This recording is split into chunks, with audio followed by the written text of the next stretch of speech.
verse. We're going on to Deuteronomy 23rd chapter and the first verse.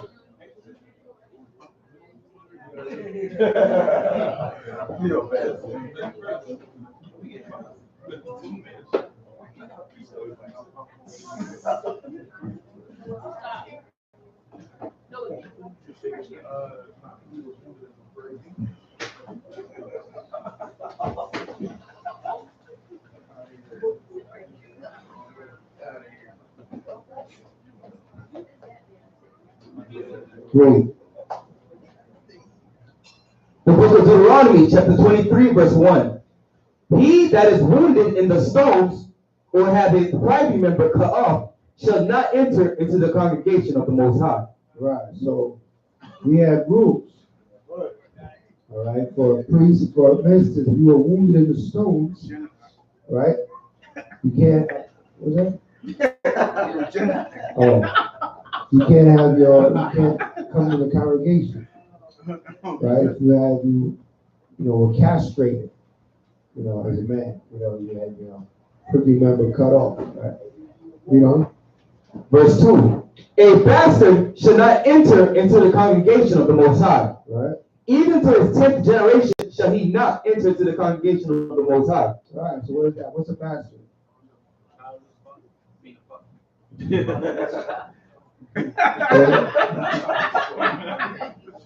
man who lacks understanding of his pedigree he comes from, when he doesn't know who his father is. Doesn't know his father is.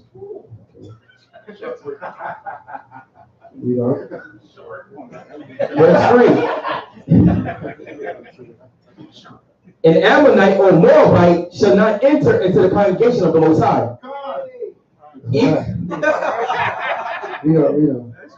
Even to their 10th generation shall they not enter into the congregation of the Most High forever. For how long? Forever. So now Ammon and Moab are not welcome. Right?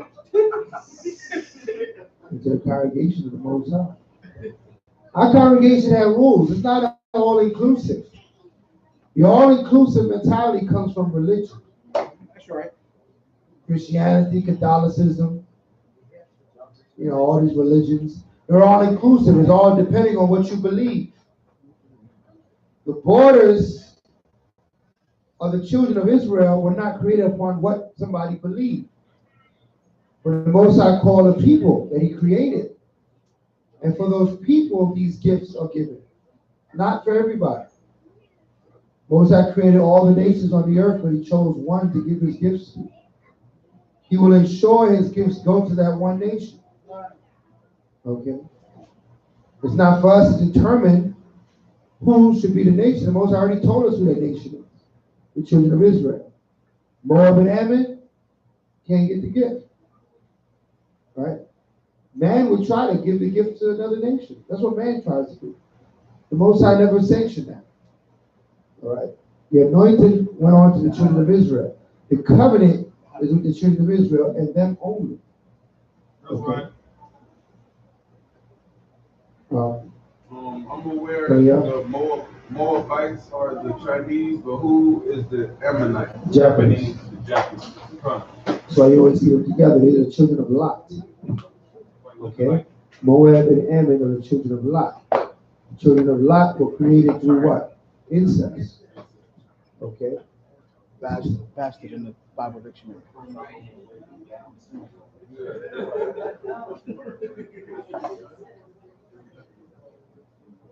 Good. I'm going to read the definition of bastard in the Bible dictionary. It says bastard, specifically child of incest. All right? Appears only 3 times in only 3 times in the scripture, twice in the Old Testament, once in the New Testament. Okay? So bastards are children of incest. Okay? Who are the nations that were children of incest? Ammon and Moab. Ammon and Moab were the children of incest. His daughters slept with their father, Lot, right? And that's where Ammon and Moab come from. Okay? So those bastards cannot come into the kingdom. Cannot come into the kingdom. It's what it is. All right? Read on. Verse 4.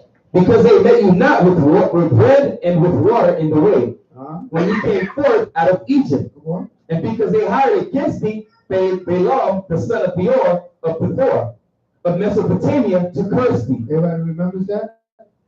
Right? The king of Moab hired Balaam to what? Curse us. And every time he tried to curse us, what happened? He had to bless us. Because who the Most High blessed, no man can curse. That's right. Okay? So we were blessed of Yahweh. Nobody can curse you. You know, we have people out there that try to do all kind of witchcraft, you know, call themselves putting something on you, whatever the case may be. Right? If you walk in the spirit of the Most High, can they curse you? They got no power.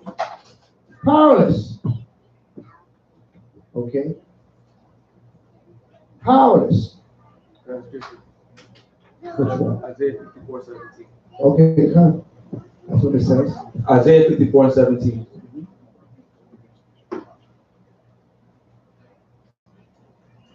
The book of Isaiah, chapter 54, verse 17. No weapon that is formed against thee shall prosper. Right? And every tongue that shall rise against thee in judgment, thou shalt condemn. Come on. This is the heritage of the servants of the Most High. This is what you get for serving the Most High. Can anybody come against you with any kind of witchcraft, any kind of madness, right? It will not work. You know, some of us came up in areas and places that we've seen certain things go down, and we like, man, it sure looked like something happened there. Like somebody did some roots, some witchcraft, and caused something to happen. But if you keep in Torah, that's nothing to do with you. Right? There's evil spirits out there. There's people that deal with familiar spirits, as the scriptures call it. But they got nothing to do with you. They can do nothing to you. All right? That heritage have you, those that have forsaken the way and have keeping the commandments of the Most High. You know? This is the heritage of the servants of the Most High. Come on. And their righteousness is of me, saith the Most High. Right, and their righteousness is of the Most High. A lot of people claim to be righteous, but their righteousness is of man. Right? They claim to be good, but when you check out their goodness, it's of man's determination. It's not the determination of the Heavenly Father. True righteousness is according to the law, statute, commandments of the Most High God. Okay? Right? Y'all got a friend that's familiar with voodoo, and he said if somebody tries to put voodoo on you, but you got a righteous spirit in the back pocket. You have a friend that's familiar with voodoo. I don't know if I like that statement. Maybe you know somebody who's familiar. He ain't your friend. All right? Moshe did a whole class on friend. Right? Look at that Moshe class. We quick to credit anybody as your friend. You might know them, but they are not your friend. I know a lot of people. I don't have many friends. All right? Go ahead. I don't know if you want to do numbers 23 or 23. Oh, what? We're going there. We'll get there. We'll get there. We're not going to jump ahead. We'll get there. All right, let's read. Verse 4. Because they met you not with bread and with water in the way, when ye came forth out of Egypt. And because they hired against thee Balaam, the son of Beor, of Pethor, of Mesopotamia, to curse thee. Nevertheless, the Most High thy power would not hearken unto Balaam. But the Most High thy power turned the curse into a blessing unto thee. Because the Most High thy power loved thee. Right.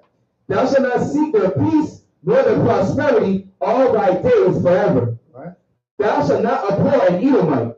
Right, so thou shalt not seek their peace, nor their prosperity all the days forever. Meaning that what? We're not trying to uplift these nations.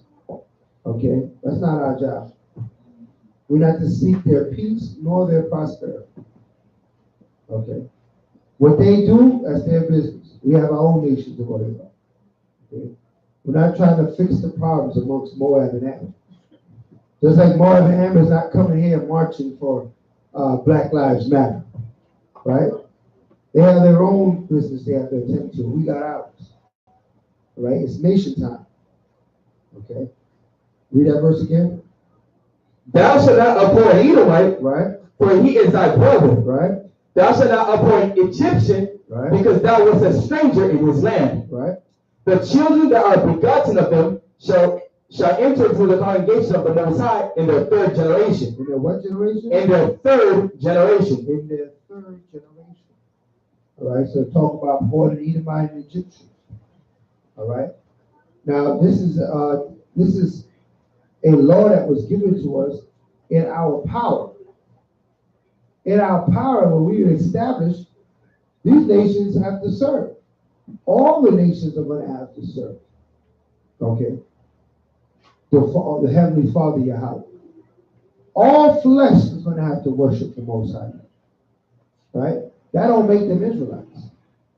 That don't make them equal. That means they just got to serve. Okay? Edom, at some point, is going to have to serve. He probably won't because he's going to be destroyed. Right? But given the opportunity to serve. But that's in the time of our power, in the time of our rulership, as well as Egypt. Right? In the time of our rulership. They will get our opportunity to serve. If they don't serve, they'll be destroyed. Okay? That's that choice, that option is going to go out to the whole earth. Are you going to serve Yahweh? If not, you're going to be destroyed. All right? That's the new, there's going to be a new chief on the earth. That's right. Right? And Yahweh Shai is his name. Christ is his name. Okay? And he's going to set the earth in righteousness. Those that don't want to be right will be destroyed. Okay? Read on. Verse 9. When the host goeth forth against thy enemies, then keep thee from every wicked thing. If there be among you any man that is not clean by reason of uncleanness, that chastise him by night, then shall he go abroad out of the camp. He shall not come within the camp. Right. But it shall be, when the evening cometh on, he shall wash himself with water. And when the sun is down, he shall come into the camp again. Thou shalt have a place also without the camp, whether thou shalt go forth abroad. Right, so what is this talking about? If someone is found unclean, you're in an unclean state, right? By reason of chances by night. What is that talking about? He had a dream. He was dreaming about his wife. What do you call it? A dream? Well, he's trying. I want to call it, but that's a wet dream. Okay. Right. It took a while. I was just wondering when he's going to get there. Right. He had a dream. Okay. By reason by chance by night. Whether he had a dream or he laid with his woman, right? When a man lays with a woman and seed of copulation goes forth from the man, he is now unclean. Okay? Whether he's by himself or with someone else.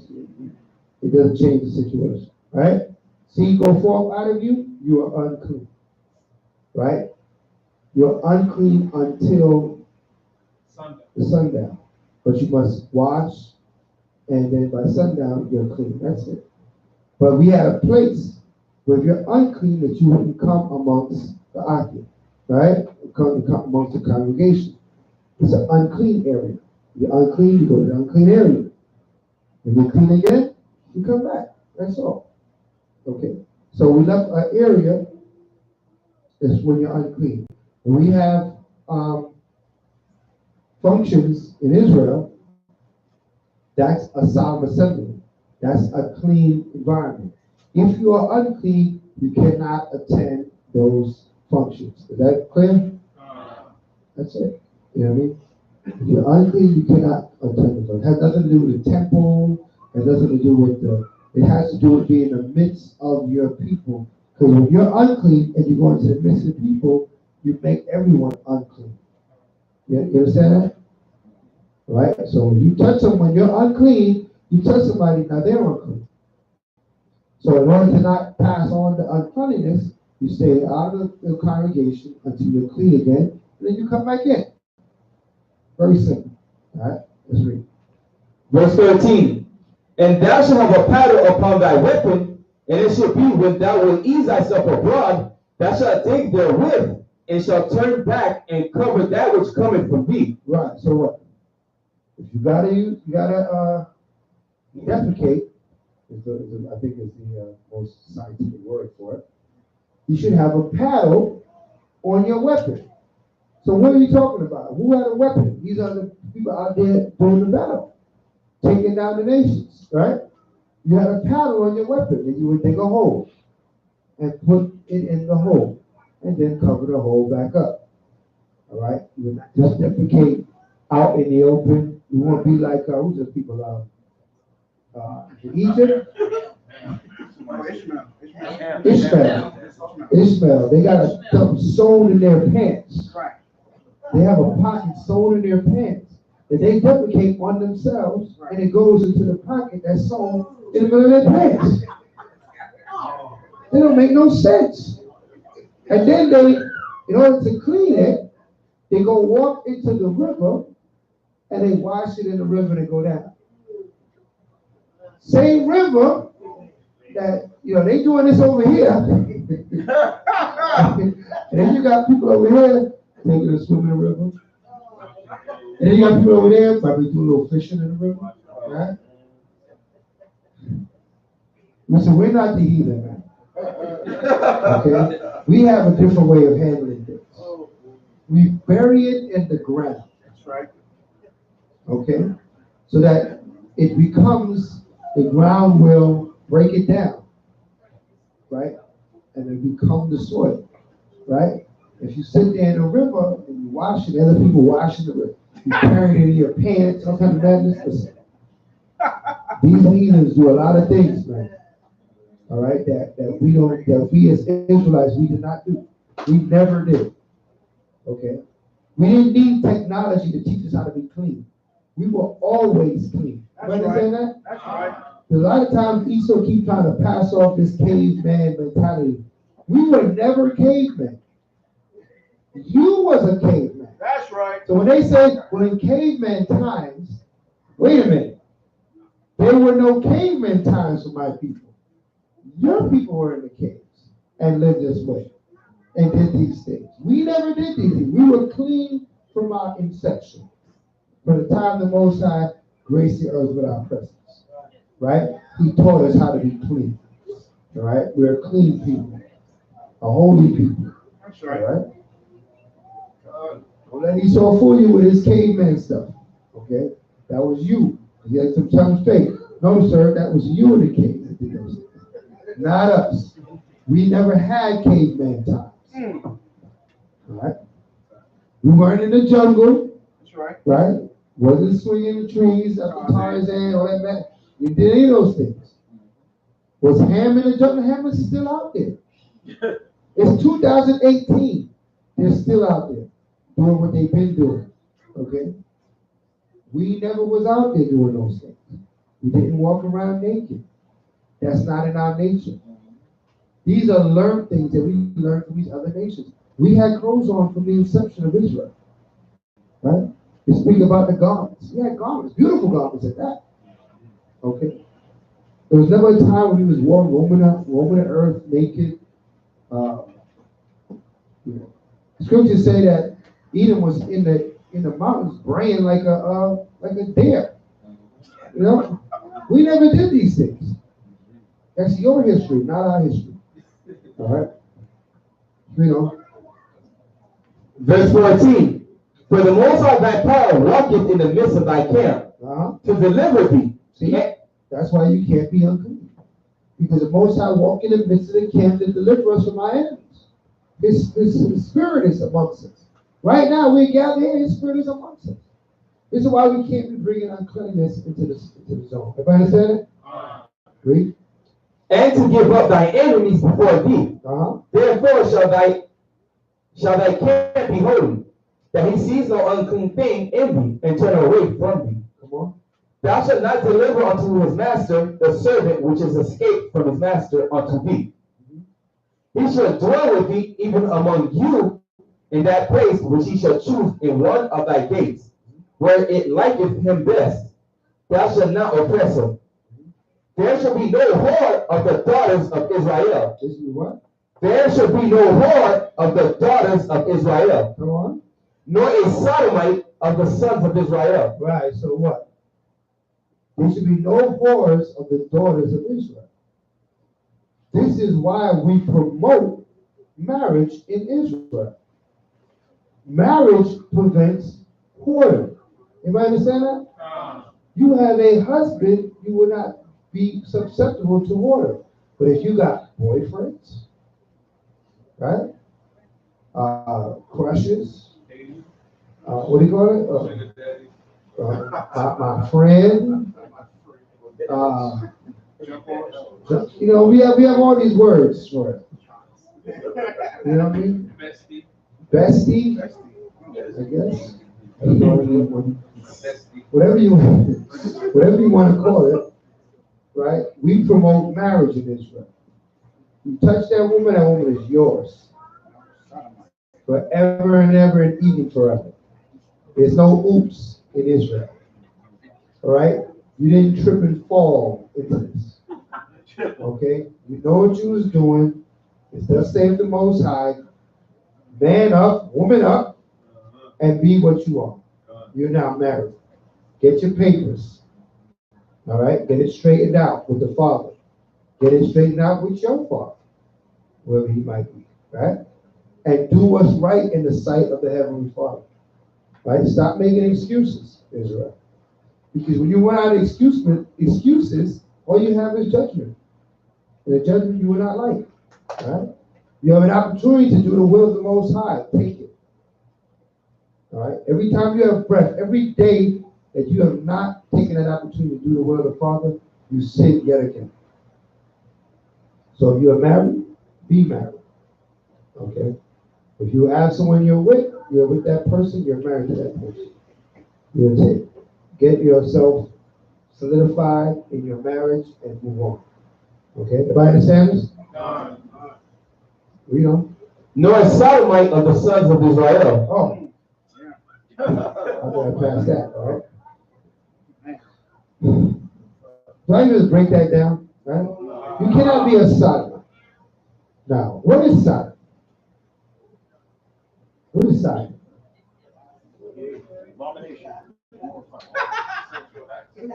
What kind of sexual act?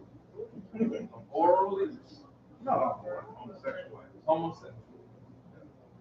Well, he said homosexual. It's not just homosexual.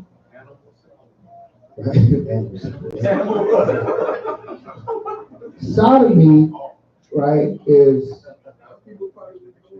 when somebody's been sodomized. There was an old case that happened in New York a lot of years ago. Abner Louis. Never forget that name. Oh, yeah. Right? Oh, yeah. The police arrested him and sodomized him with a plunger in Brooklyn. Yeah. Right? It's a lot of years ago. Right? The report is that the police got him in his custody and sodomized the man with a plunger. Right? What does he do to the man with the plunger? Right? They put up his rear end. To go into, or the back door, as brother pointed out. Right? To go in someone's rear end is sodomy. Right? In a sexual manner, it's sodomy.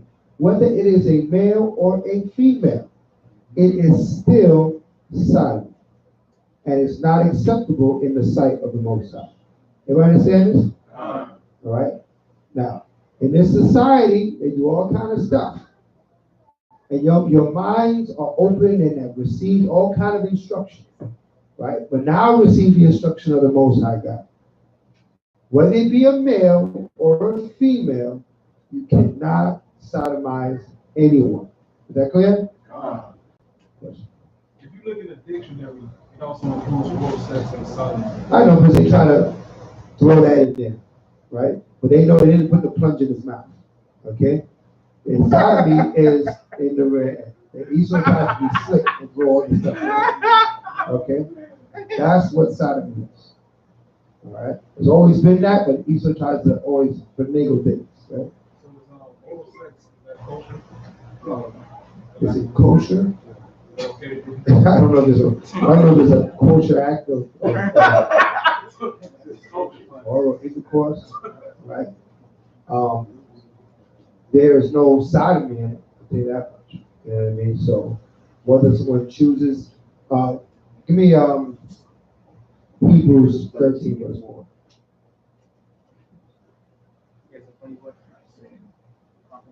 Hebrews 13 verse 1, huh? Read that. The book of Hebrews, chapter 13, verse 4. Marriage is honorable in all, Right? and the bed undefiled. And the bed is undefiled, right? So what goes on in the bed has to be undefiled. It cannot be doing defiled things in the bed. Meaning that what? It can't be any sodomy, right? It can't be any bestiality, right? It can't be any adultery, right? Without that would be swinging, right? It would be adultery, right? These things are unacceptable on the side of the Most High. Anything that's considered sin, it should not be done. Now, that leaves a lot of space for whatever else you guys decided you want to do in your room. It's undefiled. It's your marriage. You know what I mean? You know, there might be things that you do, they don't do, he do, you don't do. We don't want to set a precedent and saying we all got to do the same thing, right? What we must not do is bring uncleanliness or sin to the bedroom. Okay? That's what we must not do. Okay? And what we're learning today is that sodomy is one of those things. Okay? Which is the back door, as the brother put it, right? Leave that alone. Alright? Oral sex, whatever the case may be, that's between you and your partner. You know what I mean? There's no scripture that says it's sin. Whatever it is. Right? There's no verse that says, go ahead and do it. You know? It's up to you. It's up to you. But you know, whatever you do sexually, it has to be what? With your wife. You know what I mean? That would be your marriage bed is undefiled. So is that clear? All right. Let's go back. Verse 18. Thou shalt not bring the hire of a whore or the price of a dog into the house of the Most High. Right, not the hire of a whore or the price of a dog into the house of the Most High. That means if you get your money in a unrighteous way, we don't want your money. Right? That's what he's saying. The hire of a whore means what? The woman is a whore harlot. She making mad money, right? She come and she blessing the church, right? You might see that in a lot of religious women that spin around the pole. They make a lot of money, right? That's a lot of tithes, right? Pastor don't care where you get the money from. Just bring the money here. If you spin around the pole, we'd rather you not bring your money here. All right? Whatever money we receive by the hand of our people that acquired the money righteously. Now, we don't know how the organization that pays you acquired their money. We're not going that far into it. We just know what you did to acquire your money is righteous. Okay? That's what matters. Right? Not how righteous the establishment you work for. Because none of these establishments you work for are righteous anyway. They're all evil. So you ain't got to worry about them. You got to worry about yourself. If you work for hourly, you're doing something that is not sinful, hey, what they doing back there, they ain't got to do with me. Right? I'm here doing my job and get my money paid for all my business. Okay? Everybody clear on that?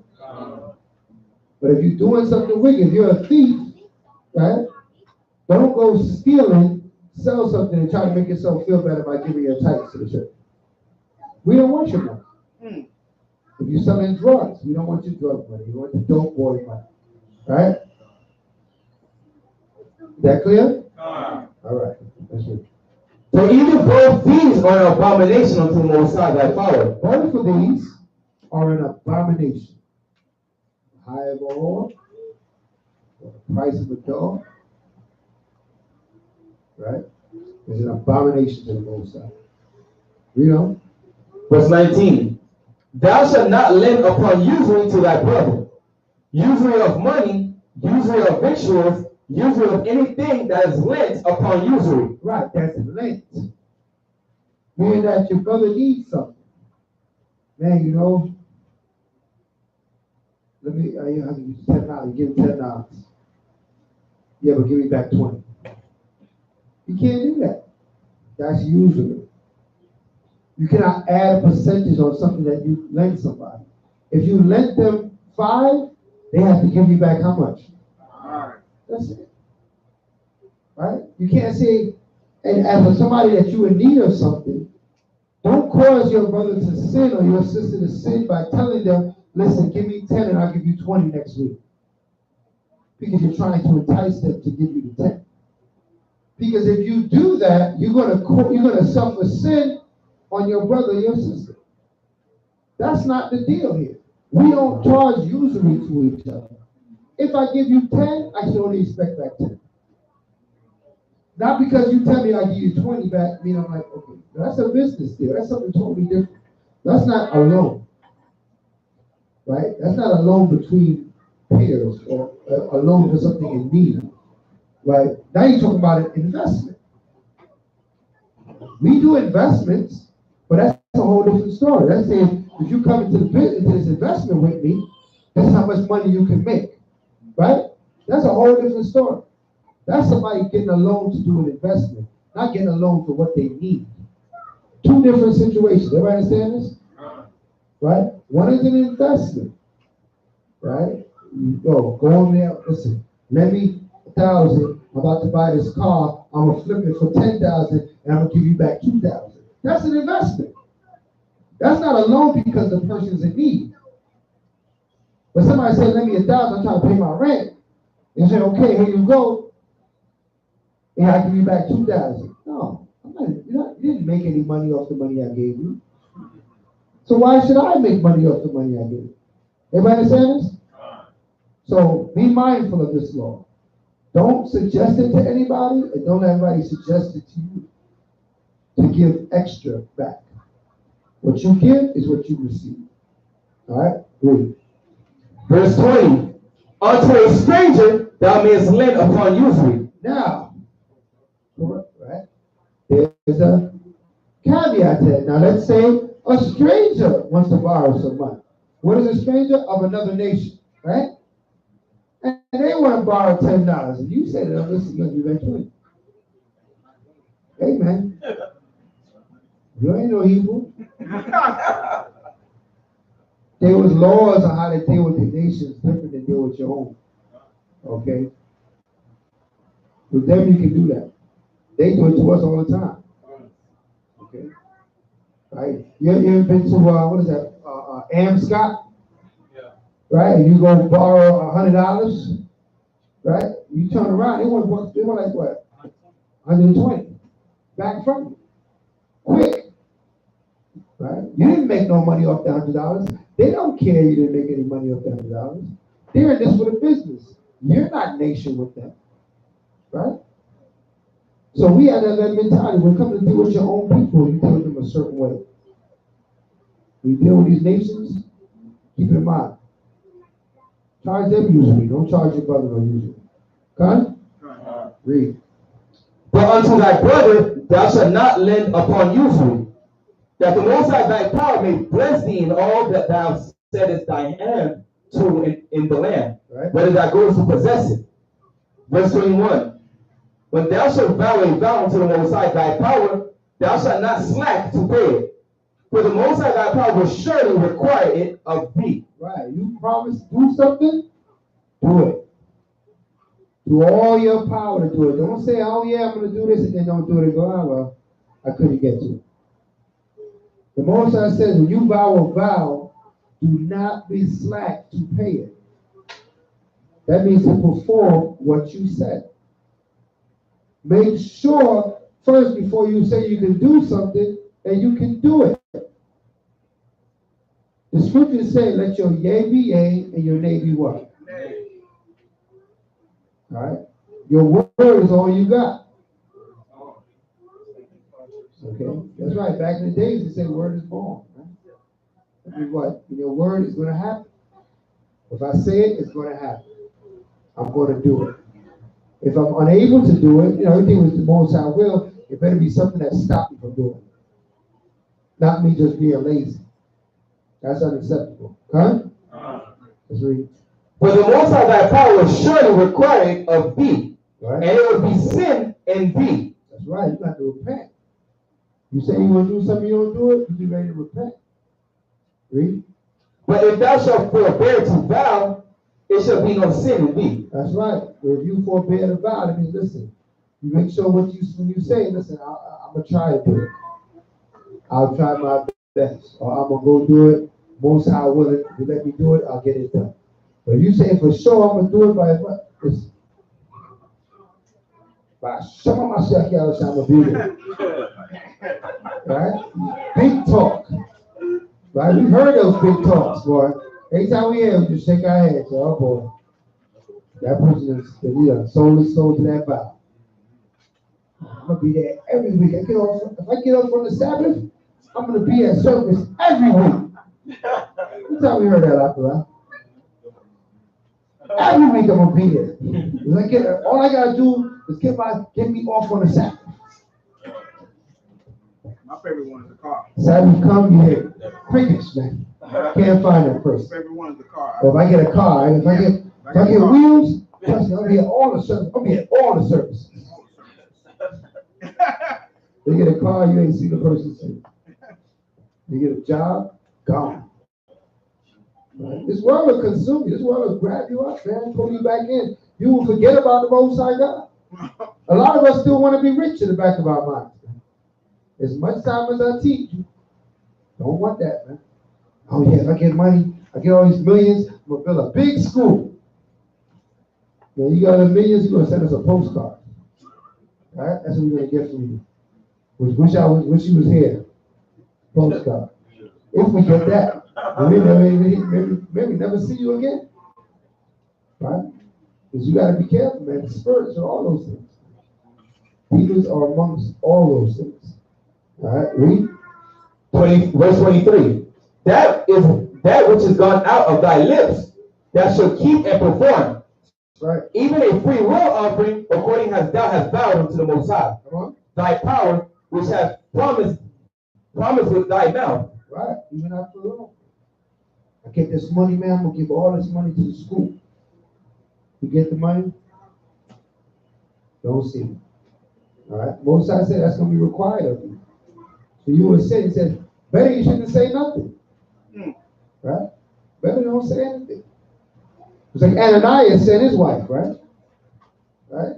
Peter said, man, wasn't it not yours before you sold it? Why did you say you sold it for this much? Right? And then putting him and his wife to death for lying to the prophets. You know? Verse 24. When thou comest into thy neighbor's vineyard, then thou mayest eat grapes thy fill at thine own pleasure, but thou shalt not put any in thy vessel. That's right. I go to your and we don't have vineyards. What do we have? Cabinets, refrigerator, right? We might have a party at the house, right? So you come and you can eat whatever you want to eat. So people come and show up to the party. Oh, they show up to the party. Look, I got no Tupperware over here. They showed to the party with the Tupperware already. Big old Tupperware too. Like, yeah. When you come and eat to your fill, where you going with that? That's unlawful. Well, you can't come with your vessel.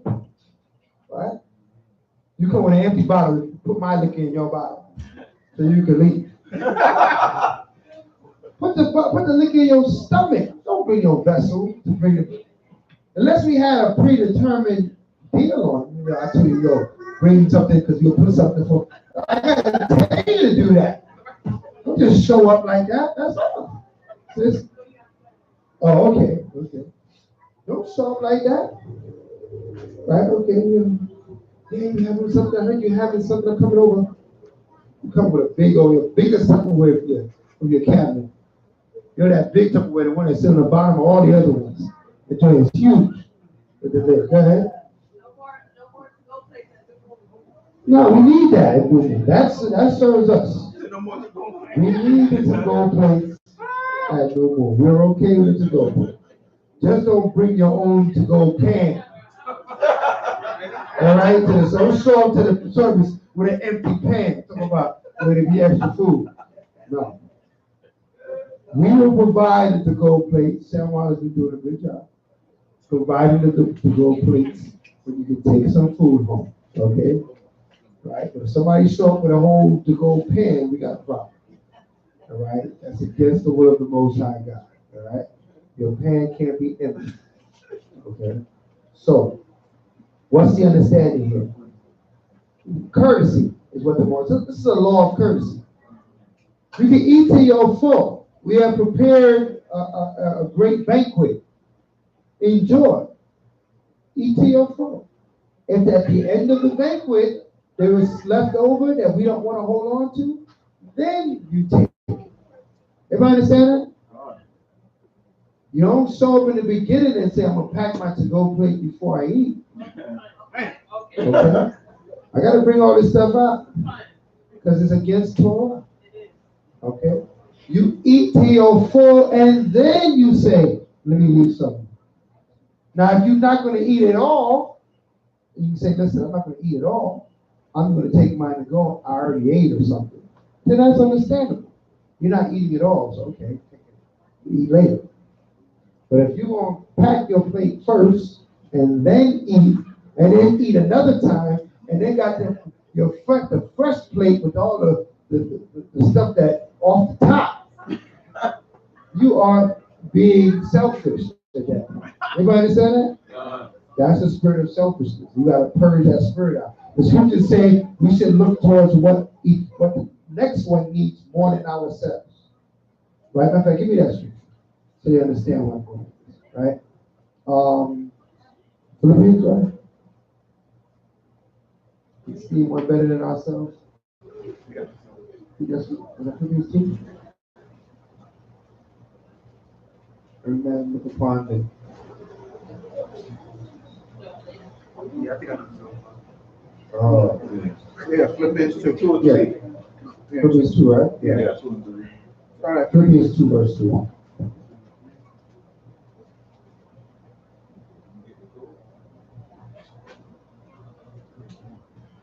The book of Philippians, chapter 2, verse 2. Mm-hmm. Fulfill ye my joy, that ye may be like-minded, having the same love, being of one accord. Go ahead, have the same love, be of one accord, read on. Of one mind. Uh-huh. Let nothing be done through strife or vainglory. Come on. But in lowliness of mind, let each esteem other better than themselves. See? Look not every man on his own things, Right? but every man also on the things of others. Of who? Of others. Of others.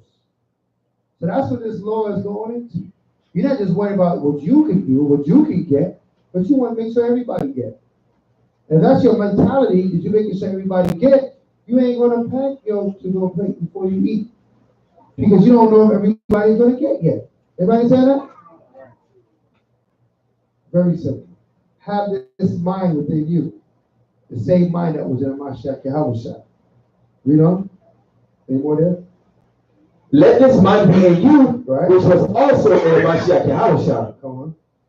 For being, That's it on that. So let that mind be in you. If you got that kind of mentality, then you got the same mentality of the Messiah, which is a good mentality to have. All right? That you making sure everybody's good. All right? You take your portion, but make sure everybody's good before you go get a double portion. If you want a triple portion, nobody else ain't eat yet. That's a wrong mentality. It's a wrong spirit. All right? Let's go back. the book of Deuteronomy, chapter 23, verse 25. When thou comest into the standing corn of thy neighbor, then thou mayest pluck the ears with thy hand.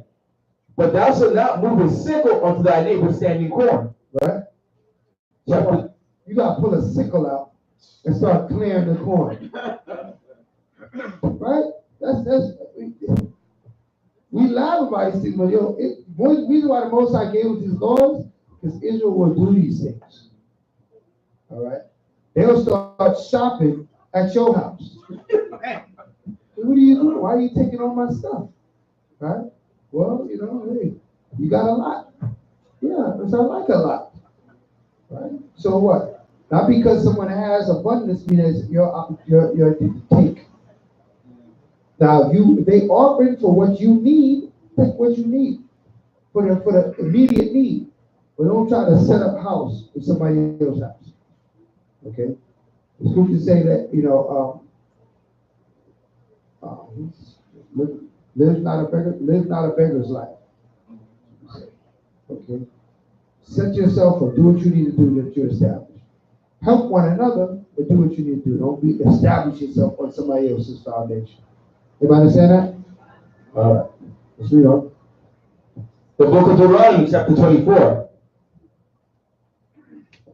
When a man has taken their wife and married her, and it come to pass that she find no favor in his eyes, because he had found some uncleanness in her, then let him write her a bill of divorcement. So now, what did he find? What is this uncleanness he found in her? Some sort of fornication. Not really adultery. Fornication. Right? Adultery is a type of fornication. But fornication spans above around adultery. Okay? Fornication has any sexual unlawful act falls under fornication. All right? Read. And give it in her hand and send her out of his house. Right. So now, if you have a problem that you feel that you can't deal with, you got to give her a bill of divorcement, put it in her hand, and then she's supposed to leave your home. Okay? You cannot just, be in the house with her and be treating her all treacherously in any ill will way and all this other madness that goes on, torturing the woman or whatever the case may be. Some guys will stay with the woman, know that the situation is something they can't handle, but they're going to stay with the woman just to torture the woman. All right? That's not supposed to be that way. Okay? 6. It's talking about fornication. Hold that, let's prove that. Let's get Matthew 19. First dialogue? 19:3. Yeah, 19:3.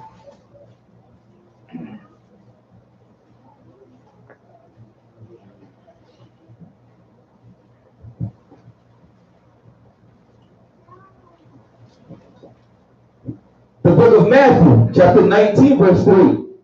The Pharisees also came unto him, tempting him, and saying unto him, Is it lawful for a man to put away his wife for every cause? For every cause. Is it lawful for a man to put away his wife for every cause? So that's what the Pharisees was asking. Can we just put her away? Maybe I don't like her. Maybe she's getting on my nerves. Right? Can I just put her away? Right? Read. And he answered and said unto them, Have you not read that he which made them at the beginning made them male and female? Right, come on. And said, For this cause shall a man leave his father and mother, and shall cleave to his wife. Read. And they twain shall be one flesh. They shall be what? One flesh. They shall be one flesh. Read on. Wherefore there are no more twain, but one flesh. Come on. What therefore the Most High has joined them together, let no man put asunder. Right, so what? We're never supposed to be looking towards divorce. So not for any cause you divorce your woman. Your woman, it has to be something that's really unbearable. Okay? Unfixable. So what is that? Read on. They say unto him, Why did Moses then command to give a writing of divorcement? Right, so what? They're citing the scripture that we're reading. The Pharisees are referring back to Deuteronomy 24. He said Moses said to give a bill of divorcement. Right. Read on. And to put her away. And to put her away. Get rid of her. Let's set her out of your house. Read on. He said unto them, Right. Moses, because of the hardness of your hearts. Because of what? The hardness of your hearts. What does that mean when your heart is hard? What does that mean? It won't do what? Can't receive stubborn. It's stubborn. It won't receive what? The instruction of the Most High. It won't receive the word of the Most High. That's what a hard heart does. Right? Right. It means that you will not receive instruction from the Most High. It will not repent. Okay? Read on. Suffer you to put away your wives. Moses suffered you to put away your wives because of the wickedness, right? That were in the midst of Israel. That's why he gave us that law of divorce, because they would not repent and do what's right. If you got two righteous people, there's no need for a divorce. When there's divorce, somebody's going away of Satan. Right? Anytime there's a divorce in righteous marriage in Israel, somebody went the way of Satan. Okay? Somebody turned their back on the commandments of the Most High God. That's how the divorce happened. Or else it won't happen. Is that clear? Because it had to be for the hardness of the heart that the situation could not be corrected. Either the man or the female. I'm not saying who it is. It could be either one. Right? Read on. But from the beginning it was not so. Right? And I say unto you, whosoever should put away his wife, except it be for fornication. Except it be for what? For fornication. You see that, sis? Except it be for fornication. Whoever put away their wife, except it be for fornication. I mean, fornication is the only acceptable sin to put away your wife. Okay? Fornication. Read on. And shall marry another. As I go on to another, read on. Committeth adultery. Committed adultery. I mean, if you leave your wife, go get another wife, but she didn't commit fornication, you have been committed adultery as a man. Right? Because what you going to cause that woman to do? She's going to move on. Because you done moved on. You ain't worried about her no more. Right?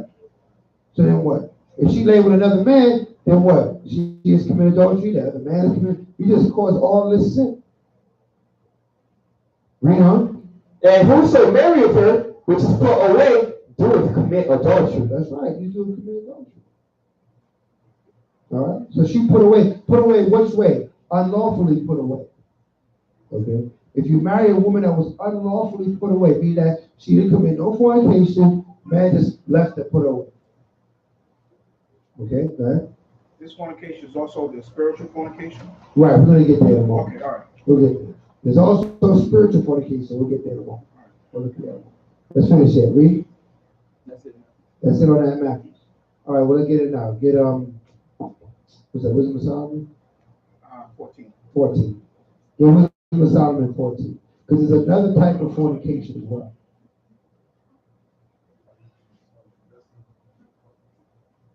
That the Most High. 14 and 12. Yeah. That's it. Spiritual, beginning of spiritual fornication. Right. Right. Page 66 in the Apocrypha. You start at 11.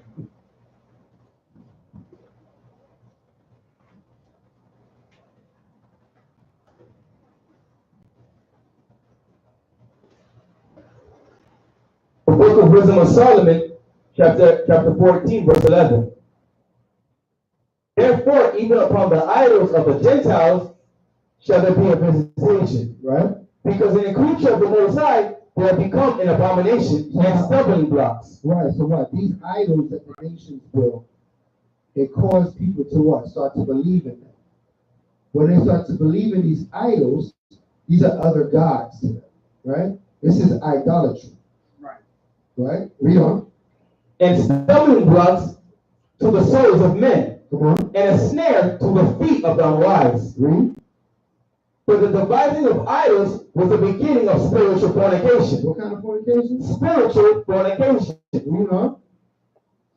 And an invention of them, the corruption of life. Right. And an invention of them corrupts the life.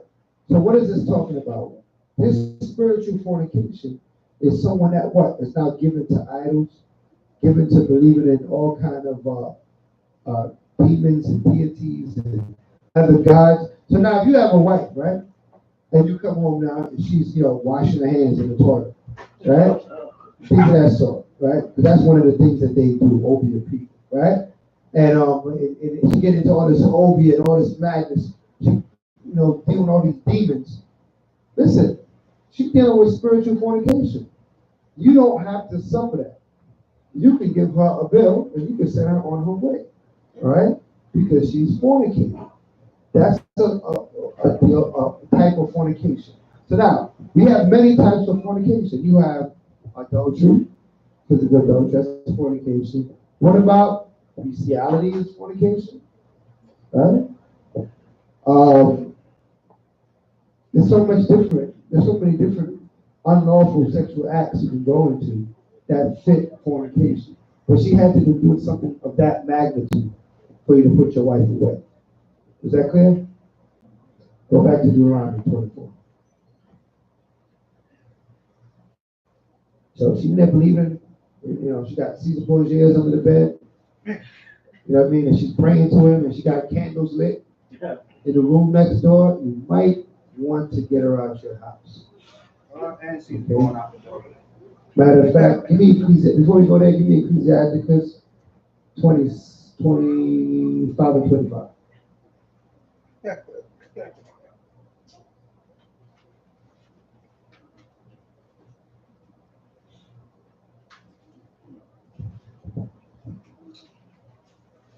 The book of Sirach, chapter 25, verse 25. Give the water no passage. Give the what? Give the water no passage. Give the water no passage. You don't let the water get through. Read on. Neither a wicked woman liberty to get abroad. Neither a wicked woman liberty to get abroad. Say if a woman in your life, if she's not right, you give her liberty to get abroad, what's she going to do when she get out there? She's going to increase in her wickedness. Right? Read on. If she go not have thou wouldest have her, if she don't abide the way you went out to abide, read on. Cut her off from thy flesh. Cut her off from your flesh. You separate yourself from her, first and foremost, because that's the first step before divorce. A lot of people go from 0 to 100. Before you divorce, you're supposed to separate. That's right. You're not supposed to be married, have an argument, and divorce. What did you skip here? You're first supposed to separate from your flesh. You're supposed to separate your flesh. Meaning that what? You're supposed to cease from having intimacy between the two of y'all so you can work out your problem. Okay? And then when you work out the problem, you reconcile. If you can't work out the problem, read on. And give her a bill of divorce and let her go. You give her a bill of divorce and let her go. But the first step is you separate. A lot of people skip that step. Yeah, it's something else to the divorce. I'll put it away, put it away, put it away, put it away. Right? That's because the hardness of the heart of the children of Israel. Okay. Let's prove that further. Give me the 1 Corinthians. Reconcile.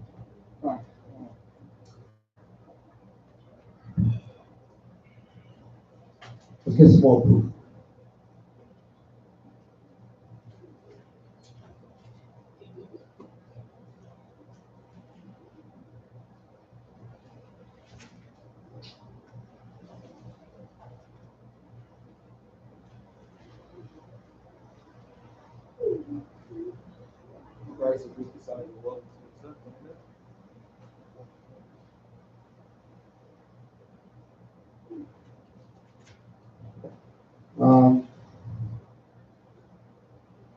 First Corinthians 7.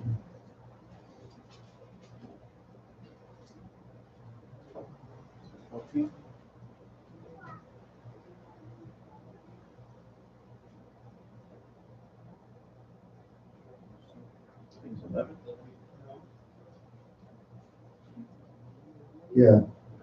But we start with 10. The book of 1 Corinthians, chapter 7, verse 10.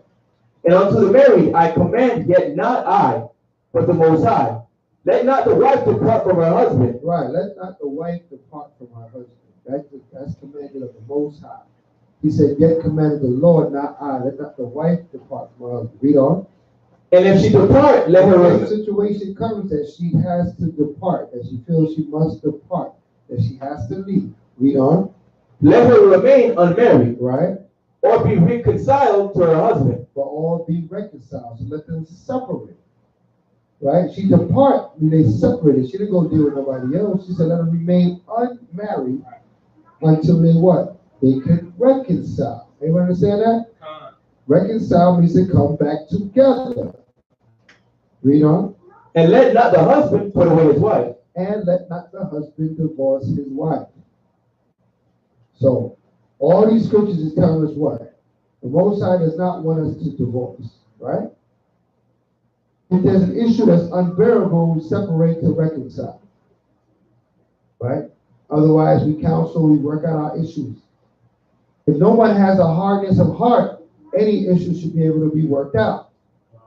If somebody gone the way of Satan, you may not be able to work it out, right? It is what it's possible. All right, but we have to understand that this is the way it's set up. Okay. One more, Malachi, the second chapter. Before we move on, can I have that verse in that chapter and verse? The First Corinthians. 1 Corinthians, the 7th chapter, and the 10th and 11th verse.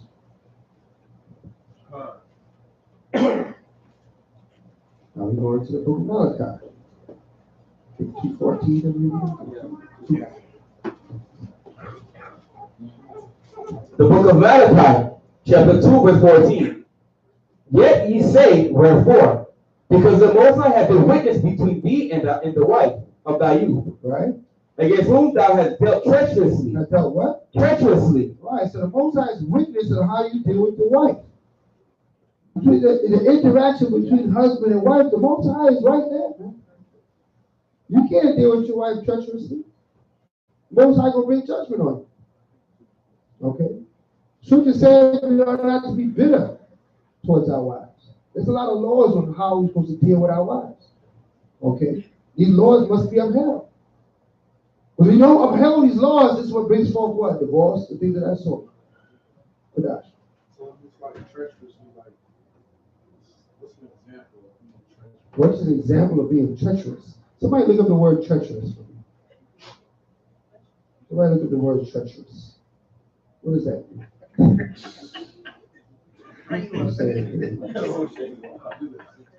What is the word? Spartan? Huh? Verbal abuse is an example. Of being treacherous? Yes. Yes, it is. Mental abuse. What is mental abuse? Stuff like that. What is mental abuse? You're stupid. Yeah, you're stupid. You can't do things right. You're dumb. What you got? Give me treacherous. They make it up for you. Let's get a definition before we go too far. Treacherous, guilty or involving betrayal or deception. That's what it is. Betrayal and deception is treacherous. Now, what the sister is saying is true. You shouldn't be verbally abusive, but that's not really treacherous. That falls into something else. Treacherously is what? Is betrayal, is deception, is what you got? Hidden dangers, hazards, right. You causing, you carry treacherously, mean that you are, Break line on a car. huh? Break line on a car. Right, you know what I'm saying? You cut the brake line or the car can't stop to come on. That's treacherous, Leon. That's treacherous. You lost too much lifetime. Right? But that's true. That is an example of being treacherous. I mean, you put do something on the stairs, so as you walk down the stairs, you fall down the stairs. You being real treacherous in the house. Why are you trying to take your wife out? Right? What are you doing? Right? These things, these things happen because people get bitter and they start doing things to their spouse, right? And being treacherous toward their spouse, right? We're not to do that, okay? Especially the spouse that you. The spouse that you is that spouse that you've been with for a long time, right? So you got to be mindful of being treacherous to that person, right? If you make sure you're still looking out for the betterment of that person. You're not taking their money and you're not, just doing all kind of things to them that's causing them pain and problems and anguish. If you're causing them pain, problems, and anguish, then it's not right. And that can fall into like verbal abuse because you're causing pain, problems, and anguish on that person, right? By your actions, by being erratic, sporadic, and all these things in the house, right? Being angry to the point where you're lashing out. You know what I mean? So you got to be mindful of these things. You can say, don't be a lion in your own house. All right? Go ahead. So like for example, like yelling and stuff like that. Huh? Like yelling and stuff like that. No, sometimes you got to yell. When you're a man, you got to raise your voice. I'm not quite saying you got to sit there and be Mickey Mouse in the house. Right? That's not what we're promoting at all. All right? Sometimes you got to put order. You got to put order. Scripture says you got to exalt the voice. Sometimes you got to shake the hand. It's part of your job as a husband to bring order in that house, right? But just to verify, yelling and verbal abuse are two different things, right? Absolutely. Absolutely. What are you saying? What are you saying? Right? You can calmly be verbal abusive, right? With what you saying. Right? Right or wrong? You're right. Right? You're right. You can whisper some real abusive things to somebody. You're not yelling. Right? You know what I'm saying? I think it's worse if you whisper it. Right? You get up real close. You look at that person like, yo, I need to call somebody. Is she crazy, man? Right? But, you know, as husbands, you're the authority figure in the house. As authority figure, you have to sometimes exert your authority. Right? Should you have to yell at your wife all the time? You shouldn't have to do that. There's another problem here if you got to yell all the time. Even at your children. If you got to yell at your children all the time, there's a problem. Right? You need to really kind of reassess and teach them and get them more in line with what's supposed to happen. All right? Or maybe your instruction is not clear. Maybe you the issue. It won't necessarily mean that they're the issue. All right? Maybe you got anger management issues. Right? So that got to be assessed. All right? Read. Yet is she thy companion. Yet is she what? Thy companion. Right. So you being treacherous to the woman, yet she's your companion. She's still looking out for you. Right? Right? You got to do, you know, doing all kinds of treacherous things to the woman's still looking out for you. Read on. And the wife of thy covenant. And she's still the wife of thy covenant. Read on. And did not he make one? Yet had he the residue of the spirit. Mm-hmm. And wherefore one, that he might seek a godly seed. Right. Therefore take heed to your spirit, and let none deal treacherously against the wife of his youth. Read. For the Most High, the power of Israel, said he hated putting away. He what? He hated putting away. The Most High said he hates divorce. Right. Everybody understand that? Done. That is something the Most High hates. If the Most High hates divorce, should you love it? Right? If the Most High hates divorce, should you speak of it? No. A lot of people say that they quick say, well, it's divorce. The Most High hates divorce. You speak of it as a light thing. Right? You cannot speak things that the Most High hates. Okay? That's not a light thing to say. We got to be mindful about our speech. And we went over that last night in depth. Right? How our speech needs to reflect righteousness. Not whatever we feel will pop out our mouths. Because when you say it out your mouth, you bring in the spirits with that. Words carry spirits. You can't take it back. You already start them spirits moving. Because what you said. So you got to be mindful. What you say carries more weight than what you think. Okay? Read. For the Most High, the power of Israel, said he hated putting away. Uh-huh. For one covers violence with his garment, right. Said the Most High opposed. That's right. People try to hide their wickedness. Okay? Don't try to hide it. If you know you're caught, if the spirit is convicting you, say, yeah, I would be talking about divorce all the time. Better cut it out. All right? That's sin. Divorce is something the Most High hates. If you keep talking about divorce, you're playing with something that the Most High hates. Okay? So, how are you going to be blessed in that situation? We should all be looking towards a righteous environment in our households.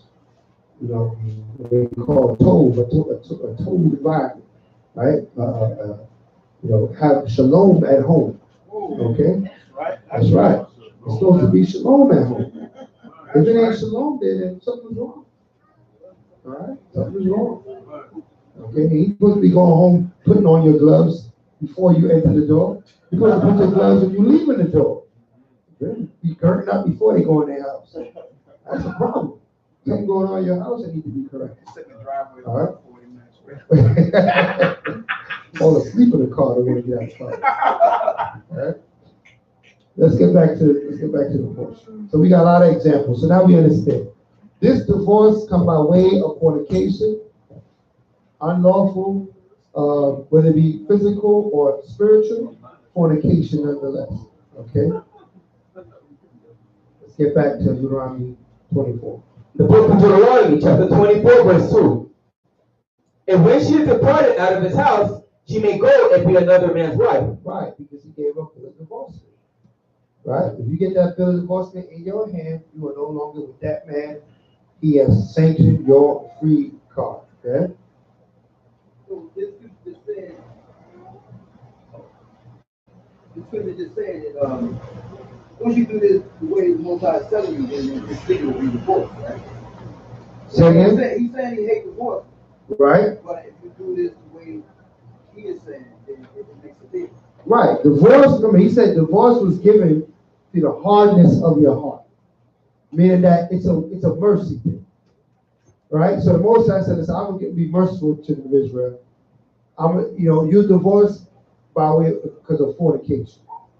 Fornication happening, you're allowed to divorce. Because they're not going to hold you restrained to this woman as she's committing fornication.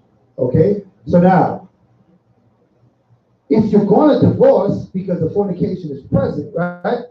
Now it's telling you how to properly do that. Properly divorce, you got to give her a bill of divorcement, something written in her hand. So it's still giving us how to do it. Okay? If it must be done. Most I don't want us to do it, but if it must be done, because it's like sin. Most I don't want us to sin, but we sin. Right? So that's the same thing like divorce. Most I don't want us to divorce, but it happens. You just taught me something new. I was taught. Never.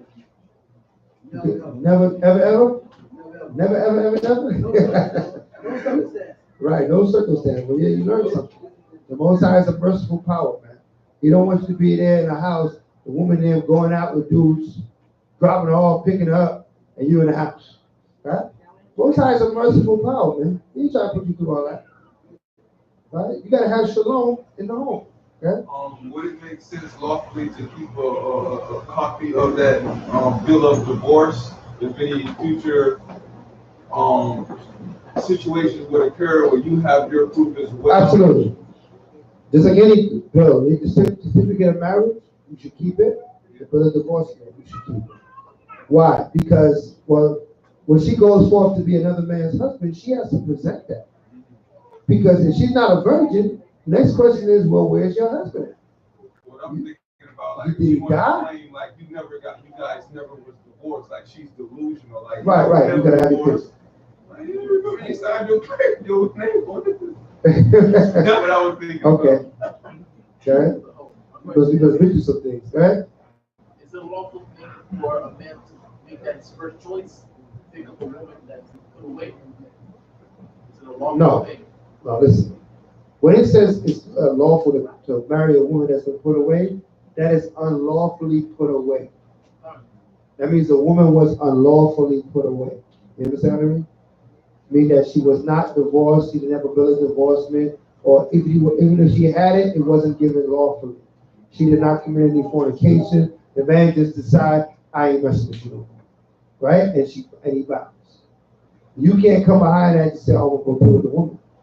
Okay? You got to make sure that things are done right. You got to go deal with that man. Make sure that whatever that man was, last man that was with that woman, is you divorced this woman or not. Because you might find out, like if I'm breaking out, the woman, you go contact the man be like, I've been looking for that woman. Right? I ain't divorced her. I ain't seen her in 6 months. You don't know the situation you're about to get into. You know what I'm saying? Most High have things set up that we're not going to be ignorant, right, of what's going on. Sis. So in order to be married, there has to be like documentation on it, as like an agreement between a man and a woman. Agreement between that woman and the man and that woman's father or guardian. That's where the marriage certificate is about. For the woman. So the woman is what's being transferred between the two men, right? But the agreement is between the two men. Does that make sense? The woman, of course, agreed to the whole matter, or else you wouldn't get to the point of the bill of divorce, the bill of marriage, the certificate of marriage, if the woman already wasn't a willing party. That part is already passed, right? Once she's a willing party, now the agreement needs to be done between the husband and her guardian, whoever her father, if her father's in her life, or if her father's not in her life, whoever her guardian is, whoever's speaking for her, whoever has been taking care of this woman thus far. Okay? Isn't that diary of virgin though? Only she's a virgin? No. Dowry of virgin is a certain set of money, right? That's separate than the marriage money. The father determines what needs to be given to him for his daughter, right? If for instance, we read an example in the scriptures where the woman laid with the man, but the father didn't accept the man. He still had to pay the father because he laid with his daughter, right? If a daughter is given to a husband, there's always some sort of exchange of covenants. It might be there's no dispensation of how much money that is. You know what I'm saying? There's only a certain dispensation of money for the dowry of virgin, right? 50 shekels, I believe it is, right? Whatever would be the rate of exchange of 50 shekels. I don't know what that is today, right? But you have to pay 50 shekels for that.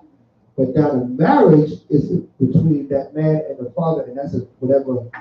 It could be a six-pack. It could be a couple grand. I don't know. It depends on the father and the relationship between the father and the man, the husband to be. They might be so tight. It don't matter, man. Just give me a six-pack and we call it a day, right? Because you already have that kind of relationship with the man. Okay, it's not governed. I have one more question. Mm-hmm. If a couple gets divorced, and he go and remarry her, they go like We're gonna find that out. Let's read on. Your question will be answered. Verse 3. And if the latter husband hate her and write her a bill of divorcement. So then she went, the first husband hated her, they got a divorce, but she got a papers. She went and got remarried to another man, right? That other man says, oh man, I don't want this woman either. Give her a bill of divorcement, right? Read on. And giveth it her in her hand. And he gives it to her in her hand, read on. And sendeth her out of his house. Put her out the house, come on. Or if the latter husband died. All right, even if the latter husband died, maybe he did divorce her, maybe he died. Because if he died, is she still married to him? No. No, you cannot be married to a dead person. Read on. Which took her to be his wife. Uh-huh. Her former husband which sent her away. Uh-huh. May not take her. May not. Read on. Take her again to be his wife. You can never be your wife again. When you divorce a woman, she can never be your wife again. Okay? Can never be your wife. No matter what happened. She could have remarried, then ended up single again, or whatever. You off limits too. Okay? Well, I missed it. Oh man, we know. After that, she is defiled. Uh-huh. For that is an abomination before the Most High. Most I said that's an abomination for you to get back with that woman after she's been with somebody else. That's an abomination. Is that clear? All right. After she's been somebody else's wife, you cannot get back with that woman. Hands off. You know?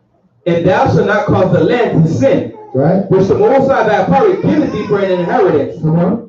When a man hath taken a new wife, he shall not go out to war. Right. Neither shall he be charged with any business. Come on. But he shall be free at home 1 year. Right. And shall cheer up his wife which he hath taken. Right. You get a brand new wife for that first year.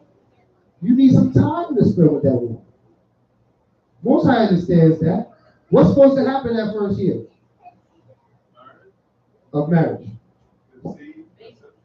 The baby, man. Right? That first year of marriage, y'all supposed to be, consummated and bring forth a child. Okay. So what? You got that year off. Nobody can't send you on a journey or to go do his own business because you just got married. Right? Read on. No man shall take neither or the upper millstone to pledge, for he taketh a man's life to pledge.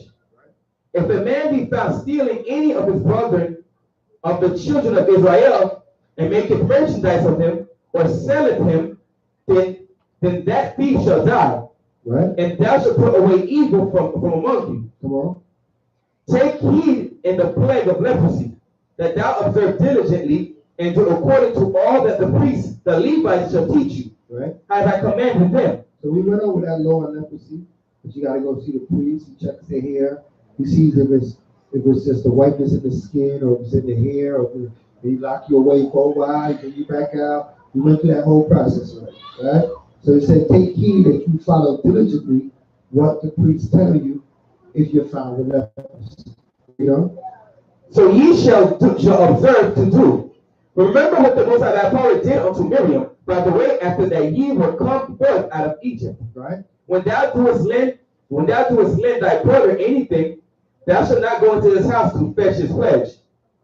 Thou shalt stand abroad, and the man to whom thou doest lend shall bring out the pledge abroad unto thee. Everybody understand that? I lend you something. I lend you my PlayStation, right? Right? I lend you my PlayStation, right? If I don't play it, right? So I cannot go get one day wake up and say, you know what, I'm gonna go get my PlayStation. Come up in your crib and start unplugging stuff from the TV. I have to wait for you to give it back to me. You ever understand that? Not because I lent it to you, mean I got rights to just run up in your house. Yo, I lent you my chair, man. I wake up and you in my house. We in my house. Yo, I lent you my chair. I'm trying to get my chair back.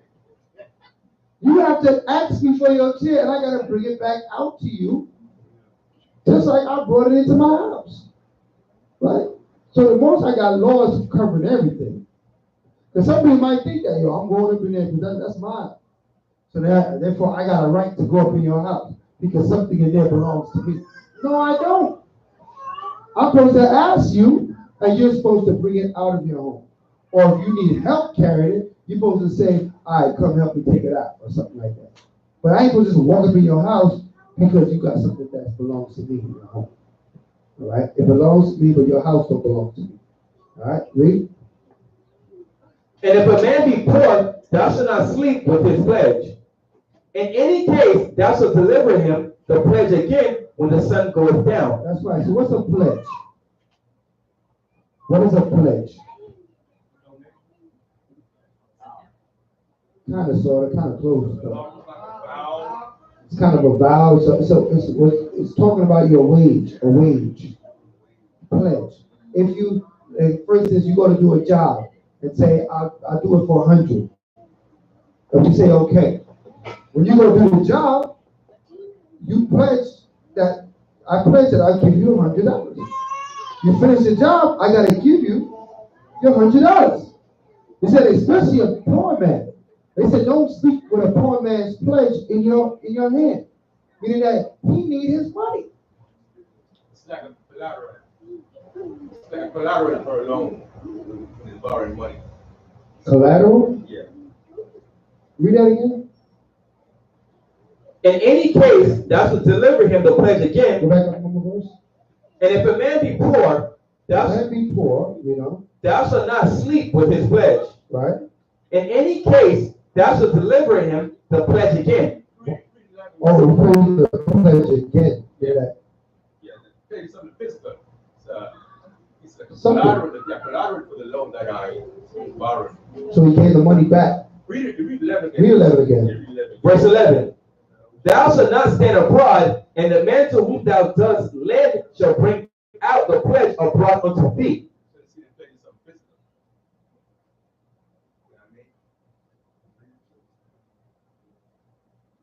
Go back on one more verse. Verse 10.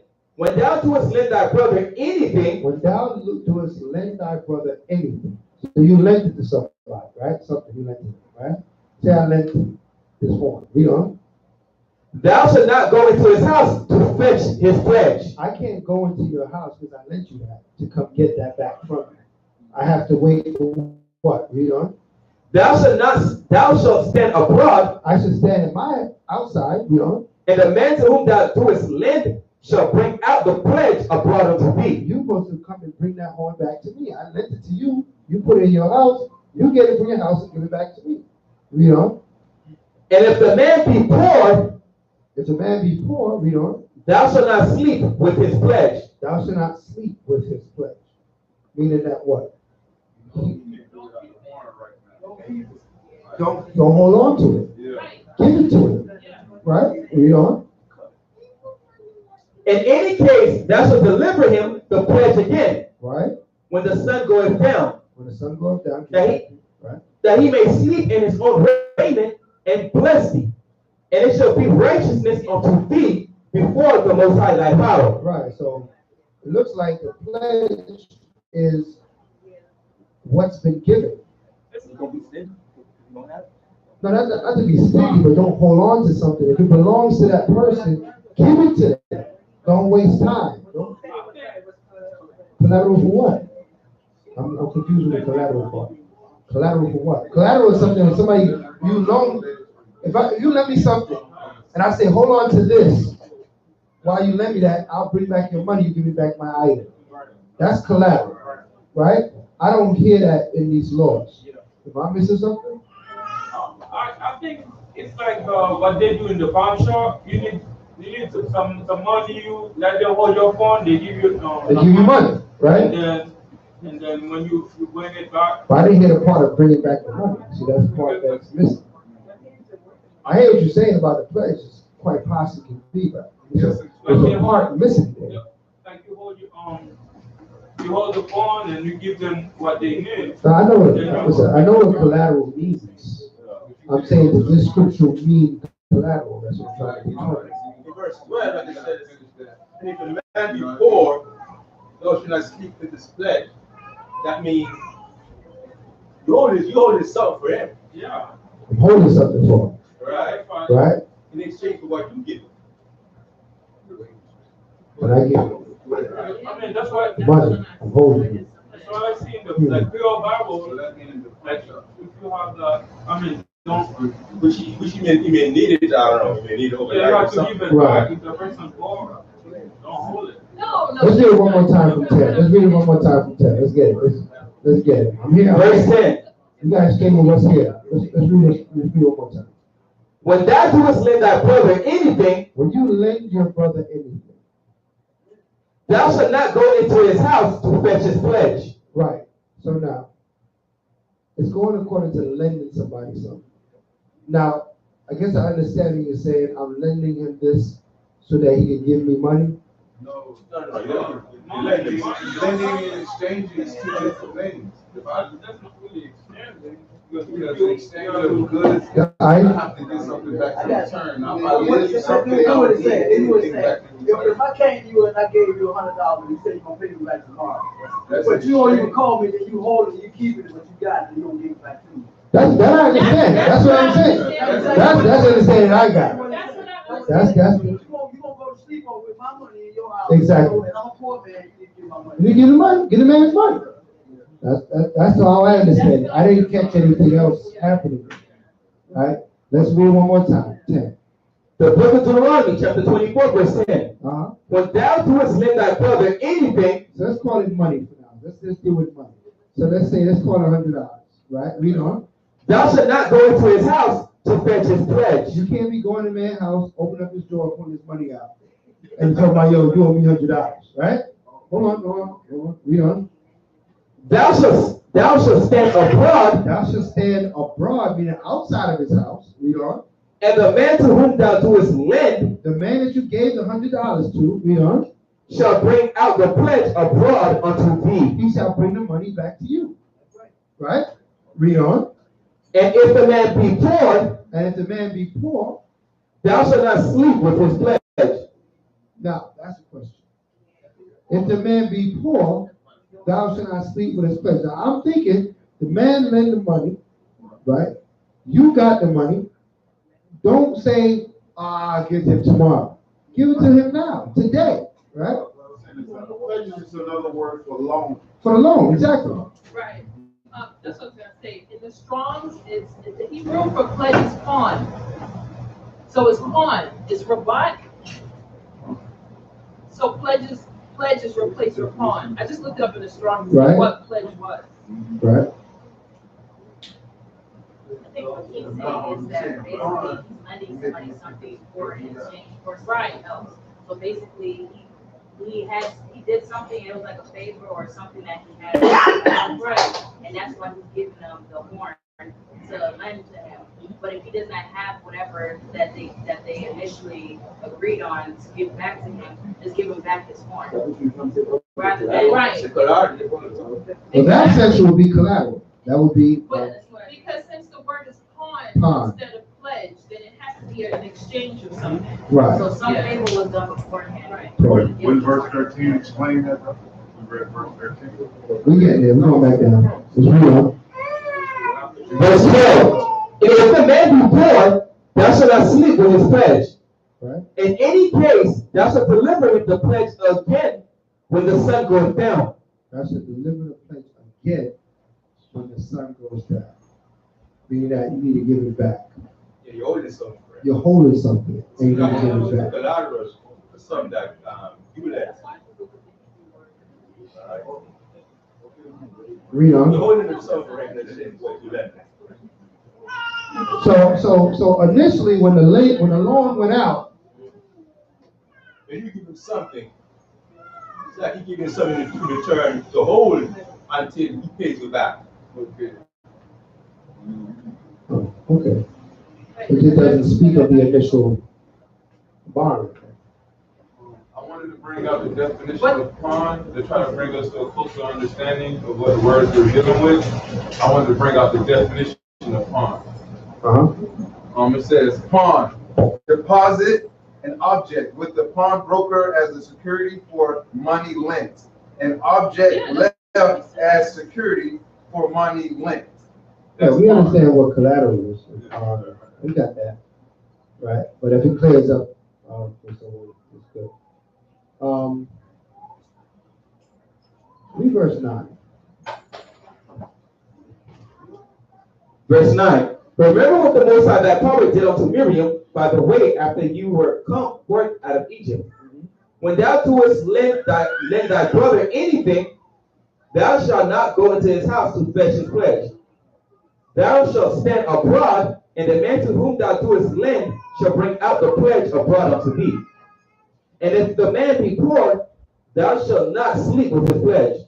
In any case, thou shalt deliver him the pledge again when the sun goes down, that he may sleep in his own raiment and bless thee, and it shall be righteousness unto thee before the Most High thy power. Okay, I see it. That he might sleep in his own raiment. So what you're returning to him is something that belonged to him. Right. You say that he might sleep in his own raiment. So you're returning his own raiment off him. So he gave you something that belonged to him. Right. As collateral for the loan that you gave to him.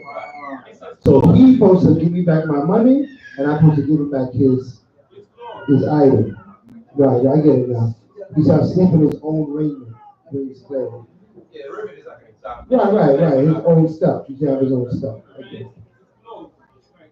Yes, raiment is clothes. We got that. But it doesn't have to be clothes.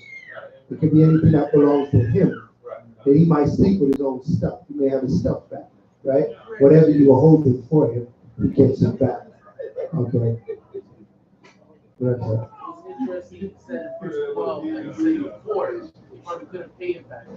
So it's better that since he can't pay you back, just give him back his stuff. Since he can't pay him back. That's why I said in verse 12 that he was poor. If he be poor. But the person that's holding the item is the person giving the loan. No, I'm talking about the other person. I don't know anything about that. Exactly. Right? You don't got the money to pay you. He doesn't have the money to pay you. No. They say if he be poor, hurry up and give him his money, give him his stuff back. It's not saying that he doesn't have the money to do it. No, it's not saying that. It's a gesture. Yeah, it's just a gesture. Like if he be poor, I mean, that don't hold on to the man's stuff, he needs his stuff. Right. As an urgency, a sense of urgency. That's you're supposed to have a sense of urgency. You're supposed to give it back right away. Right? He's supposed to pay you back your money, not supposed to go into the house and get it. He's supposed to give you back your money so that you can give back his pledge. Don't hold on to his pledge. Don't say give back your money and say, all right, I give you a pledge. tomorrow. Give him back what he gave, because he needs it. Right? So whatever he gave you to hold for the money that you lent him, give it back to him when you give the money. Not saying that he didn't have the money to give to you. It's saying settle the deal. Don't leave it open. Don't let it linger. All right? Don't let it linger. Settle the deal. Don't leave it open. I get it. Let's read on. Verse 14. Wait, do we all get it now? Is it clear? Okay. Thou shalt not oppress and hire a servant that is poor and needy. Right. Don't oppress a hired servant that's poor and needy. Meaning that what? They in a condition where they're working for you. Don't use that to oppress them. To try to belittle them. Whether he be of thy brother or of thy stranger that are within thy gates. Right, whether it be Israel or not Israel. We're not to oppress them that's working for you for hire. At his day thou shalt give him his hire, neither shall the sun go down upon it. Right. The day you're supposed to pay him, pay him. Don't say come tomorrow and you have the money. For he is the poor, and setteth his heart upon it. Right. He's poor and he needs that money. He got plans for that money. You don't know how he's going to eat without that money. So anybody that's working at a job that never know when they're going to pay you, that's difficult. That's frustrating. You know what I'm saying? You're like, oh yeah, come back next week. Or I'll give it to you. Come on, it ain't gonna work that way. Nobody wanna work that way. The day you're supposed to get your bread, that bread better be there. All right? Lest he cry against thee unto the Most High, right? And it be sin unto thee. Right, because if you go to the Most High, guess what? You wrong. If you go to the Father and you wrong. Verse 16. The father shall not be put to death for the children. Right. Neither shall the children be put to death for the fathers. Every man shall be put to death for his own sin. Right. So what? These children, that's why we kind of instruct our children to do righteousness. Because when you get in your trouble, you want to suffer your trouble. I'm not going to suffer your trouble. Right? I made it through my troubles. You got made it through yours. Right? So the father ain't going to be put to death for the child. The child ain't going to be put to death for the father. Thou shalt not pervert the judgment of the stranger, nor of the fatherless, nor take a widow's raiment to pledge. Right. Don't take a widow's raiment to pledge. Take advantage. All right. Don't take advantage of a widow. What's a widow? A woman that doesn't have a man figure in her life, doesn't have a husband or a head or a father to cover her. So what? Don't take advantage of that woman. But thou shalt remember that thou was a bondman in Egypt, and the Most High thy power redeemed thee thence. Therefore I command thee to do this thing. Right. When thou cuttest down thy harvest in thy field, and hast forgot a sheep in the field, thou shalt not go again to fetch it. It should be for the stranger, for the fatherless, and for the widow, that the Most High thy power may bless thee in all the work of thy hands. Right. When thou beatest thine olive tree, thou shalt not go over and bows again. It should be for the stranger, for the fatherless, and for the widow. Read. When thou gettest the grapes of thy vineyard, thou shalt not glean it afterward. It should be for the stranger, for the fatherless, and for the widow. And thou shalt remember that thou was a bondman in the land of Egypt. Therefore I command thee to do this thing. So how do we keep these laws right now? All these laws are saying the same thing. These last 3 laws are saying the same thing. About the grapes, about the olive tree, and about the vineyard. What is that saying? Not to do what? Not to do what? Be blood greedy. In what way? What do you mean? Leave like a remnant of stuff that you have so other people could take it if they don't have. Right. So what? Be charitable. Right? Make sure that you have charity built in to your finance. Don't do everything for the only thing what you need and that's it. Leave something aside for what somebody else might need. Have charity built into your every week or every how you do your finance, everyday finance. Have charity built in. Right? If you don't have anybody that you're giving charity to, or you give your offerings here or what it could be, have that built into your daily financial regime. So that what? You always be able to give. Always be ready to give. Right? Good? So is it wrong if we see like a poor Edomite and you don't want to give him No, that's not wrong. The scriptures say, no whom thou doest good. That's a whole other situation. I'm not talking about that, right? We're talking about when you do your finances, make sure you set aside for charitable things. It can't be every dime for something that you want, right? Oh no, I got $10 more. Well, let me go get me some of this, or let me get this, or let me get. How about you be that aside for something else? Right? You have your money that you save, you have the money that you use, but also make sure you have your charitable money that you set aside. Everybody understand this? Right? You know, when you bring, like for instance, we bring things here every Shabbat, food and stuff. And I always push my children, and we should always push each other. Yo, make sure you bring extra, because you don't know if somebody else needs something. They may not have nothing. Bring extra. Don't bring. Okay, there's 5 of us. Let me bring 5. Well, somebody needs something, right? So we gotta always bring extra. We're looking out, right?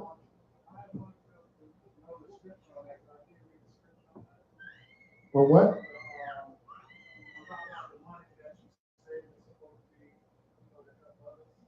What's what you do? Well, you want a scripture or you got a scripture? Oh, okay.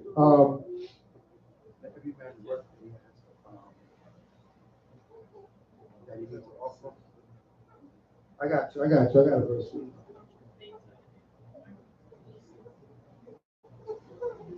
That's about I was.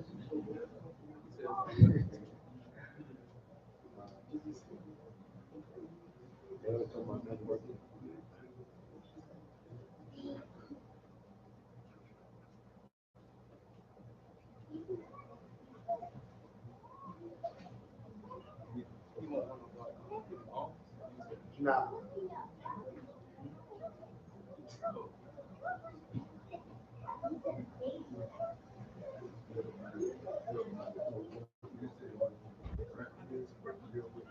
So, this, You think Galatians 6:4?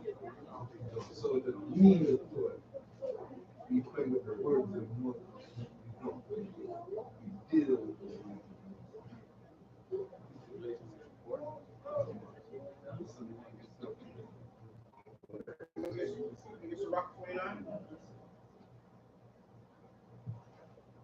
What does that say?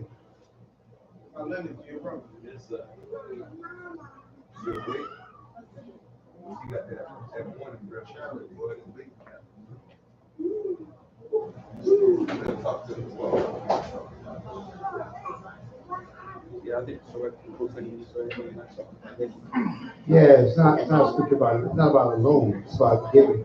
It's about charity. It's not about a loan.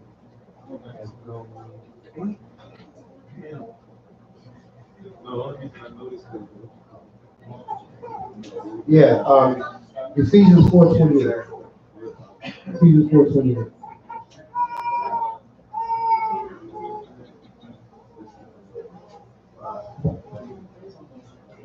The book of Ephesians, chapter 4, verse 28. Let him that stole steal no more, Right? but rather let him labor, Let him do what? labor, Let him work, right? working with his hands, Working with his hands, come on. the thing which is good, The thing that which is good. that he may have to give to him that needeth. That he might have to give to him that needeth. So not just that he have what he needs, but he has enough to give to him that needeth. So when you work and you labor, when you get your pay, it's not just for you, but you might have put aside something for what somebody needs. Somebody else might need something. First John 3:17. 1 John 3:17. Yeah, I got that too. Get that 1 John 3:17. The book of 1 John, chapter 3, verse 17. For whoso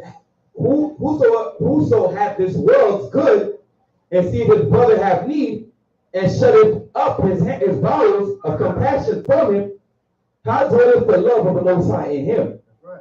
You know? My little children, let us not love in the word, Right. Right? neither in tongue, Come on. but in deed, In and, what? but in deed, But indeed. Means you can't be just lip service. Right? You gotta love indeed in your deeds, your actions, your works. Right? You can't shut up your hand to your brother but talking about I love my brother. I love you, brother, but I ain't give you nothing. Right? You don't never got nothing to give nobody. Because everything you get is only for yourself. Right? That's not how we're supposed to roll. So them two verses is probably good enough, right? That prove that point, okay? Right, the Ephesians verse.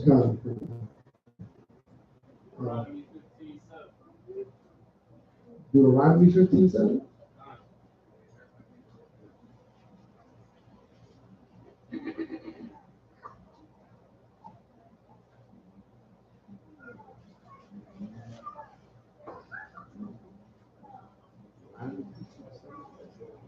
Yeah. Yeah, that's almost like the other one is saying. Yeah.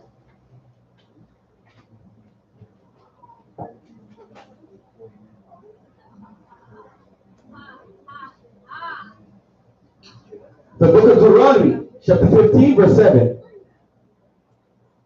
If there be among you a poor man of one of thy brethren within any of thy gates in thy land which the Most High thy power giveth thee, that thou shalt not harden thy heart, nor shut thy hand from thy poor brother, but thou shalt open thy hand wide unto him, and shalt surely lend him sufficient for his needs, and that which he wanted. Okay. Right, that goes into lending, you know what I mean? But I don't think the question was about lending. But that's a good question. But more importantly, I think the question was more about making sure you have enough when you work. You make sure you put enough so you can give to somebody else. And some people thinking when you have enough to give somebody else, it's just circumstantial. This is a circumstance that you create. You create the ability to have to give somebody else. When you put your money aside, you determine right now while you have your money, listen, I'm going to put this aside just in case somebody needs something. You know what I mean? You already make that commitment to it. And if nobody take it, well, I'll put it in the offering or something. Right? You got to make that commitment from the door because it can't be circumstantial. Because if it is, then if you happen to not spend all your money and somebody happen to need something, then today you may have something. You're not prepared. Right? You got to be prepared for that. Prepared to look out for one another. Like I said, if you're going to bring food, bring a little bit more food than what you need. So if somebody else needs something, you can look out. You know what I'm saying? I believe, who's that? So they made a bunch of sandwiches. I think it was Stephanie's, right? Yeah. Now you put that. That's an example of what I'm talking about. You ain't just say, I'm gonna make 2 sandwiches. Or two and a half for the little one, right? No, you got 6 sandwiches. You don't got 6 people in your family, but what? You know that everybody might need. Somebody might be in need, so you put extra. Okay? All right. Let's go back. Let's try to get through these verses. 26 and 19. Yeah, we got our verses left. 26 and 19. Right? 25 and 19.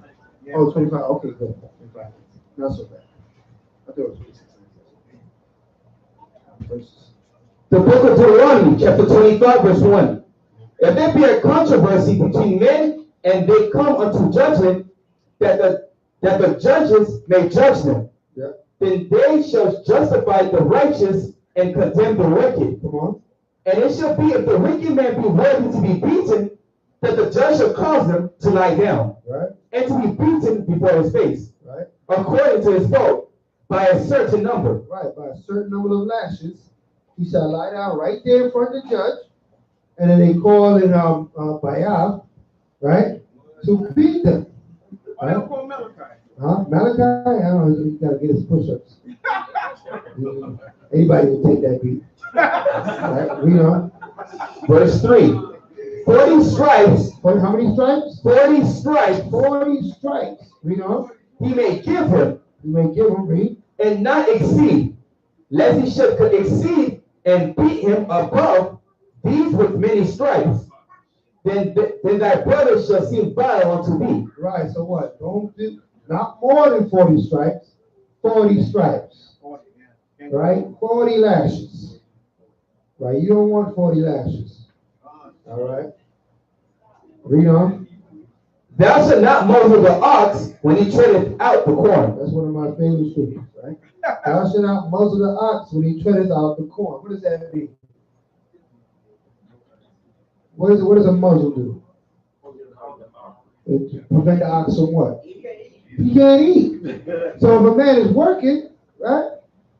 Let the man eat. You can't muzzle the ox that treads the corn, much less me.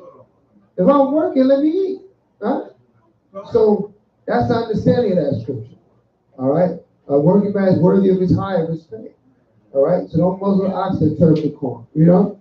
If brethren dwell together, and one of them die, and have no children, the wife of the dead shall not marry without unto a stranger. Right? Her husband's brother shall go in unto her. So when it says she may not marry a stranger, it's not talking about another nation. It's talking about somebody outside of the family. Okay? She has to marry back within the family. Because you got these brothers coming up. The brother have a wife. They never have no son. Right? He dies. Then what? His line is cut off. Unless the wife takes on the brother takes the wife and brings up seed with her in the name of his brother that passed away. Read on. And take her to him to wife, and perform the duty of a husband's brother unto her. Right. And it shall be that the firstborn which she beareth shall succeed in the name of his brother which is dead. Right, just the firstborn. If he have more children after that, then those are his children. But the firstborn shall succeed the brother that passed away. He will have the brother's name that passed away. All right, read. That his name be not put out of Israel. Right. And if the man like not to take his brother's wife, then let his brother's wife go up to the gate into the gate unto the elders, and say, my husband's brother refused to raise up unto his brother and name him Israel. Right. He will not perform the duty of my husband's brother. Right. Then the elders of the city shall call him and speak unto him, and if he stand to it and say, I like not to take her. Right. So he came to the court. He said, I'm not doing it, man. I am not taking this woman to wife. I'm not raising up seed for my brother with this woman here. Right? He refused to do it.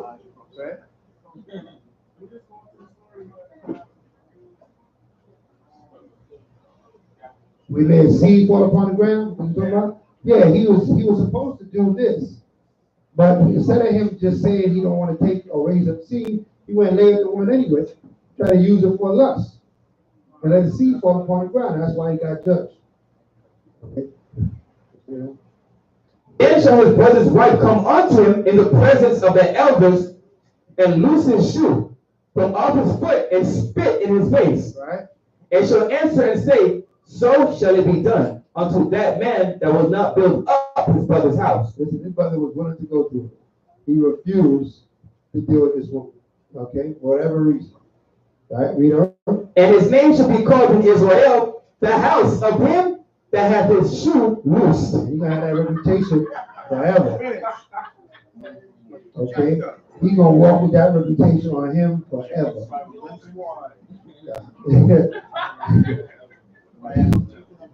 Right? The house of him that had his shoe loosed.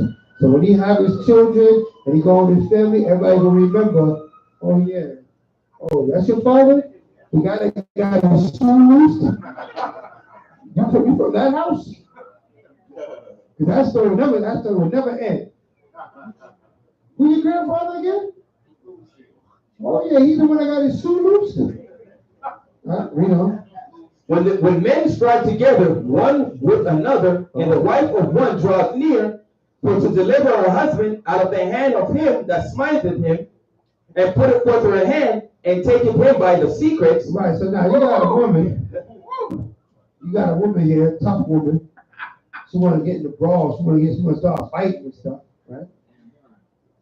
So, you know, she might just be about it for her husband. You know, you might have, garage here, right? Get into a fight here with somebody in the street, and you know, his wife might be nearby, and she's gonna grab the man in the secrets. She can't do that, sis. You cannot grab the man in the secret. I don't care if he was beating garage up or not, right? Why can't you do that? Read on, let's find out.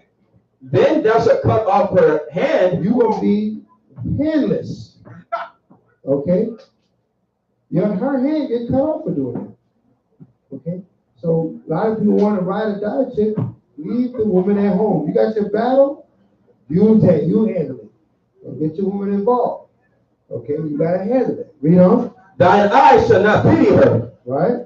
Thou shalt not have in thy bag diverse weights, a great and a small. Right, he said, eyes shall not pity her. She's gonna lose her hand for grabbing the man in the secrets. That's it.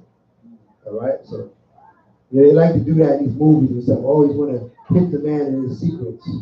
Right? The women want to need a man or all kind of madness like that. Listen, that's not cute. Most I don't think that's cool. All right, he said that's a punishable crime when you attack a man's secrets. Okay? All right. Read the next verse. Thou shalt not have in thy bag diverse weights, a great and a small. Mm-hmm. Thou shalt not have in thy house diverse measures, a great and a small. But thou shalt have a perfect and just weight, a perfect and just measure shalt thou have. Right? So things supposed to be even. Right? Even out there. That's all he's saying. Right? A great and a small, put them together, the greater is going to crush the smaller. You got to keep separate. Right? Read on. That thy days may be lengthened in the land which the Most High thy power giveth thee. For all that do such things, and all that do unrighteously, are an abomination unto the Most High thy power. No. Verse 17. Remember what Amalek did unto thee, by the way when ye were come forth out of Egypt. Right. What did Amalek do to us when we came out of Egypt? Man. Right? Huh? What did he do? What did Amalek do to us when we came out of Egypt? The scripture said to remember. Do you remember? Huh? You said? They said what? They told us we couldn't walk past. That's right, we couldn't go by. They shut it down. We had to go the other way and then walk through all this Egypt, all this wilderness, because Amalek said, no, you ain't passed through it. No? So remember Amalek, how they cut us off when we came out of Egypt, you know? When you were come forth out of Egypt, how he met thee by the way, right? And smote the hindmost of thee, huh?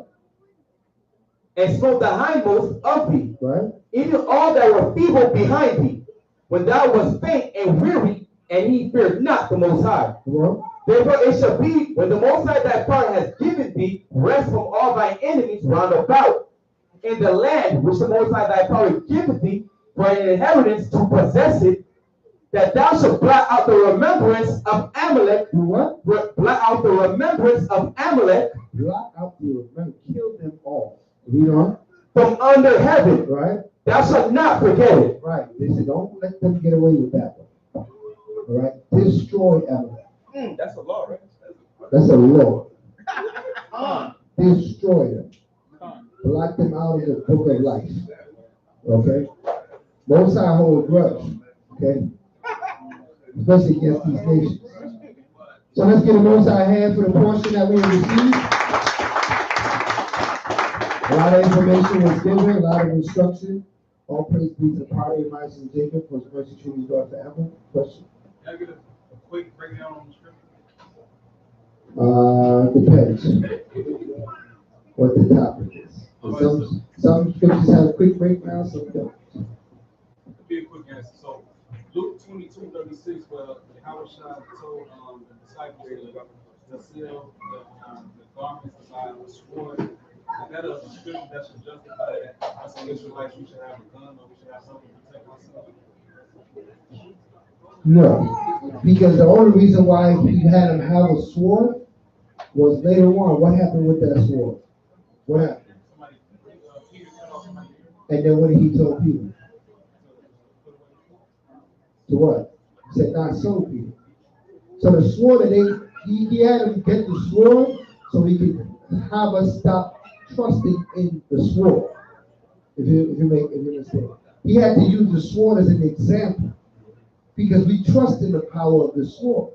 So that's why Peter was quick to pull up that sword and cut that. He ended up going to heal the woman and told Peter, man, that's not the way, right? Man? But can we say that that was only because he knew that he had to go on the cross? It wasn't necessarily. No. That's righteousness. Righteousness is not circumstantial. Righteousness is righteousness. It's not circumstantial. You know what I mean? Whatever is right, whether he's going on the cross or not. You know what I mean? Yeah. Should we be getting with it? Now, if you're asking, can a man have a gun? That's up to that man's choice. You're allowed to have a gun. Yeah, you're allowed. The government says it's not against you getting a gun. You get a license, you get a gun. Right? If you're saying, is there some spiritual, righteous, lawful reason to go get a gun? No. It's just something that you want to get. You don't have to have a gun. Just like you don't have to have a sword. Right? Now, if you are a soldier going to battle, then you would have to have your weapons, right? But what kind of battle we go? What kind of battle we in? So you got to have your spiritual weapons, which is the scriptures. So that's the battle we do for the Most High, not a carnal battle. So that's what he was trying to teach Peter. That the weapons of our warfare are not carnal. He's trying to teach them that. You trust in that sword, but it ain't about that. You know what I mean? So that's the whole understanding of the sword. We can go, like I said, that's scripturally wise. It takes some time to go through and read those verses. Right, but we can go through those verses another time. Give us 2 Corinthians 10:3 and 4. Would you just quote it? Right, the weapons of our warfare. Right. So there's no extra. You don't get no extra righteousness points for having that. All right, that's something that you want to do for your own spirit. Now, I'm not against guns or something like that. Right? I'm just saying I don't mix what we do in this world to what is required to us from the Most High.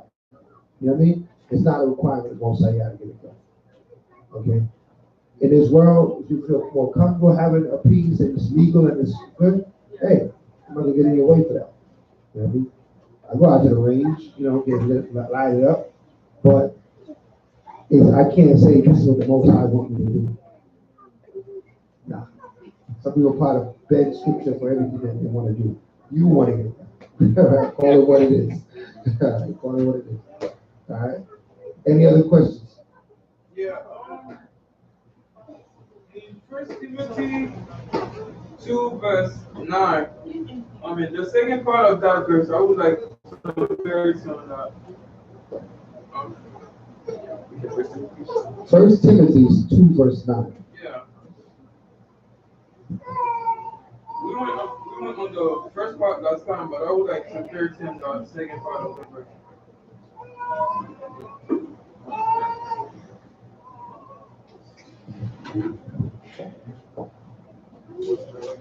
Can you read it? Yeah, read it. The book of 1 Timothy chapter 2 verse 9. In like manner also that the women adorn themselves in modest apparel, with shamefacedness and sobriety, not with braided hair or gold, or pearls or costly array. Right. So it's saying that our women should not be wearing excessive jewelry, big hair, pearls and costly array, like being how can they say flashy. You know what I mean? Our daughters shouldn't be flashy. You know what I'm saying? Like like they should be walking around like Beyonce or something. You know what I mean? Like they all done up in all this extra jewelry and big hair and all that kind of stuff. That's not a shamefaced and humble attire. So when you think of shamefacedness and humility, it kind of explains what is it talking about. Now you have your little jewelry on. It doesn't say you can't wear a little chain, but if you walking around with a big old, looking crazy, right? Decked out with all this jewelry all over you, what are you doing? You know what I mean? That's not humble. That's not humble. But he's not saying they cannot wear jewelry. No, it's not saying you can't have no jewelry, right? Because we had jewelry all through the scripture. Historically, we had jewelry. We had rings and chains and. Rebecca received the jewelry. Who? Rebecca. Right, all the jewels and everything when he got it. She received the gold ring, bracelets, Yeah, earrings. everything. So those rings, bracelets, rings, earrings. You know, you can have jewelry. But you want to have like a, I got my chain up on. Yeah, this is $100,000 on my wrist. Come on, man, you act it up. That's not what it's about. You got the wrong idea. Yeah. In the back, who has Karen? So makeup and nail polish, that doesn't fall under artists and films, right? Makeup and nail And polish. nail polish, yeah. Because that's what you like when you're eating and stuff like that. Makeup and nail polish. I've heard people ask about makeup. Everybody asks about nail polish. You would be the first brother to ask me about nail polish. Well, we know that. I gotta do a whole class on that. This is something heavy like that. The weed, the makeup, the nail polish. There's certain things our women do to beautify themselves, right? But I wouldn't take it too far, absolutely, right? It's something done in moderation, but sometimes they take it to, what they call, it gets into like harder to tire, it gets into, different things. But I have to do a whole class on that. You know what I mean? There's a lot of scripture that comes to mind. There's no easy, quick answer. You know what I mean? Yeah, we'll do a whole class on that. Let's get that, because there's a way you can look humble and you can beautify yourself, but you putting all them eyelashes on and all that stuff, yeah, it goes to the left. It goes to the left quickly.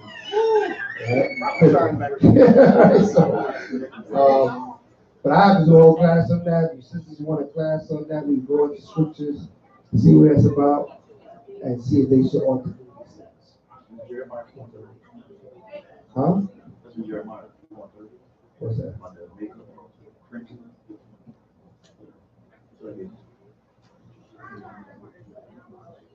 Jeremiah 4:30.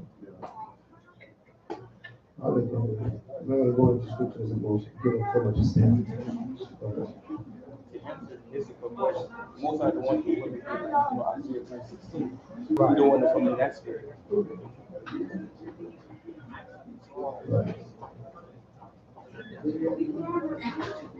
All right, so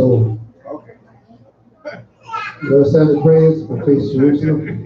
You don't want to do that right now. No, right? Yeah. All right. I know Moshe looked at the scripture, so he's like, I don't think so. Any announcements? Any announcements?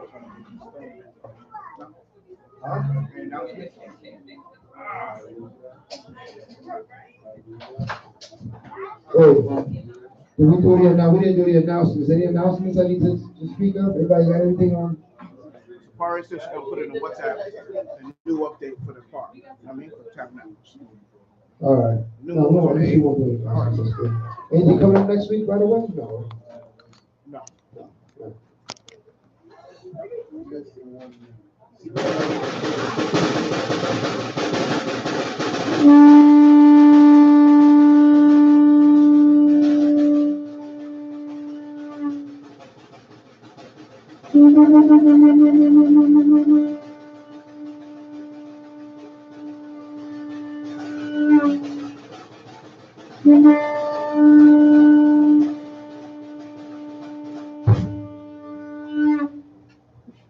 Hallelujah! Hallelujah! Hallelujah! Who's the power? Who's the power? Arsim? Arsim?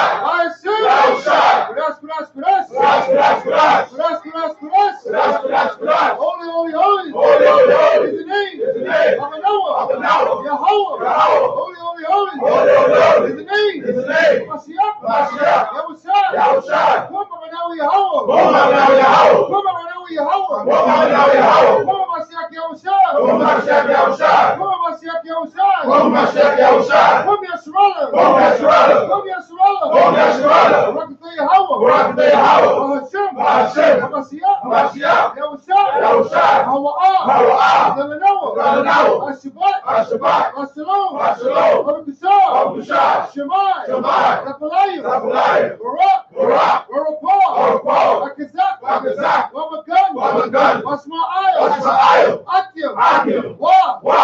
Akwakim. Akwakim. Barakatah. Barakatah. Yahweh. Yahweh. Ma'ashem. Ma'ashem. Mashiach. Mashiach. Yahushua. Yahushua. Yochak. Yochak. Shaitan. Shaitan. Yochak. Yochak. Shaitan. Shaitan. Yochak. Yochak. Kol. Kol. Right. Right. Rahayim. Rahayim. Yochak. Yochak. Kol. Kol. Right. Right. Rahayim. Rahayim. Barakatah. Barakatah. Barakatah. Barakatah. Barakatah. All praises be to the prophet Amos for taking the prophet Israel. We thank you, for giving us the Shabbat day in peace. We thank you, for all the wisdom, knowledge, and understanding that we received this day. We bless thy high and holy name for returning our heritage unto us. We ask you to continue to minister unto us, continue to guide us in thy righteousness in these last days, that we might be built up in thy way and thy will, that we might perform acceptable righteousness in thy sight.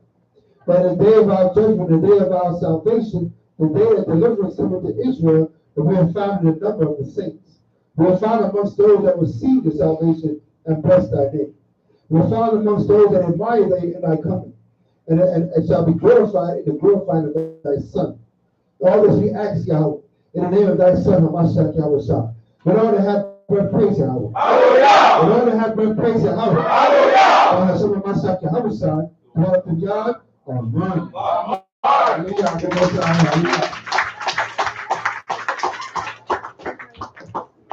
There's no power like Yahweh, the King of the universe, always doing wondrous things that are his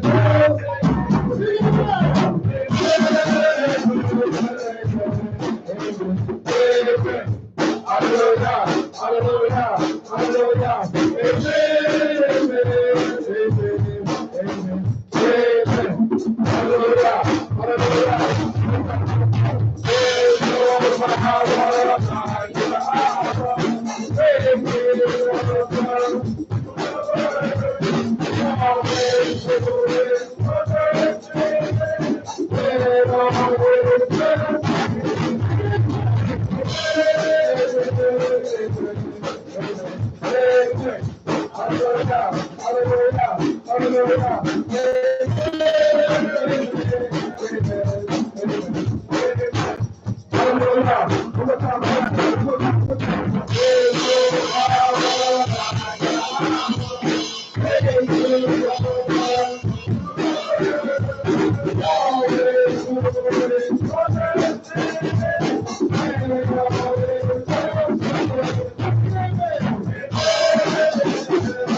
hallelujah.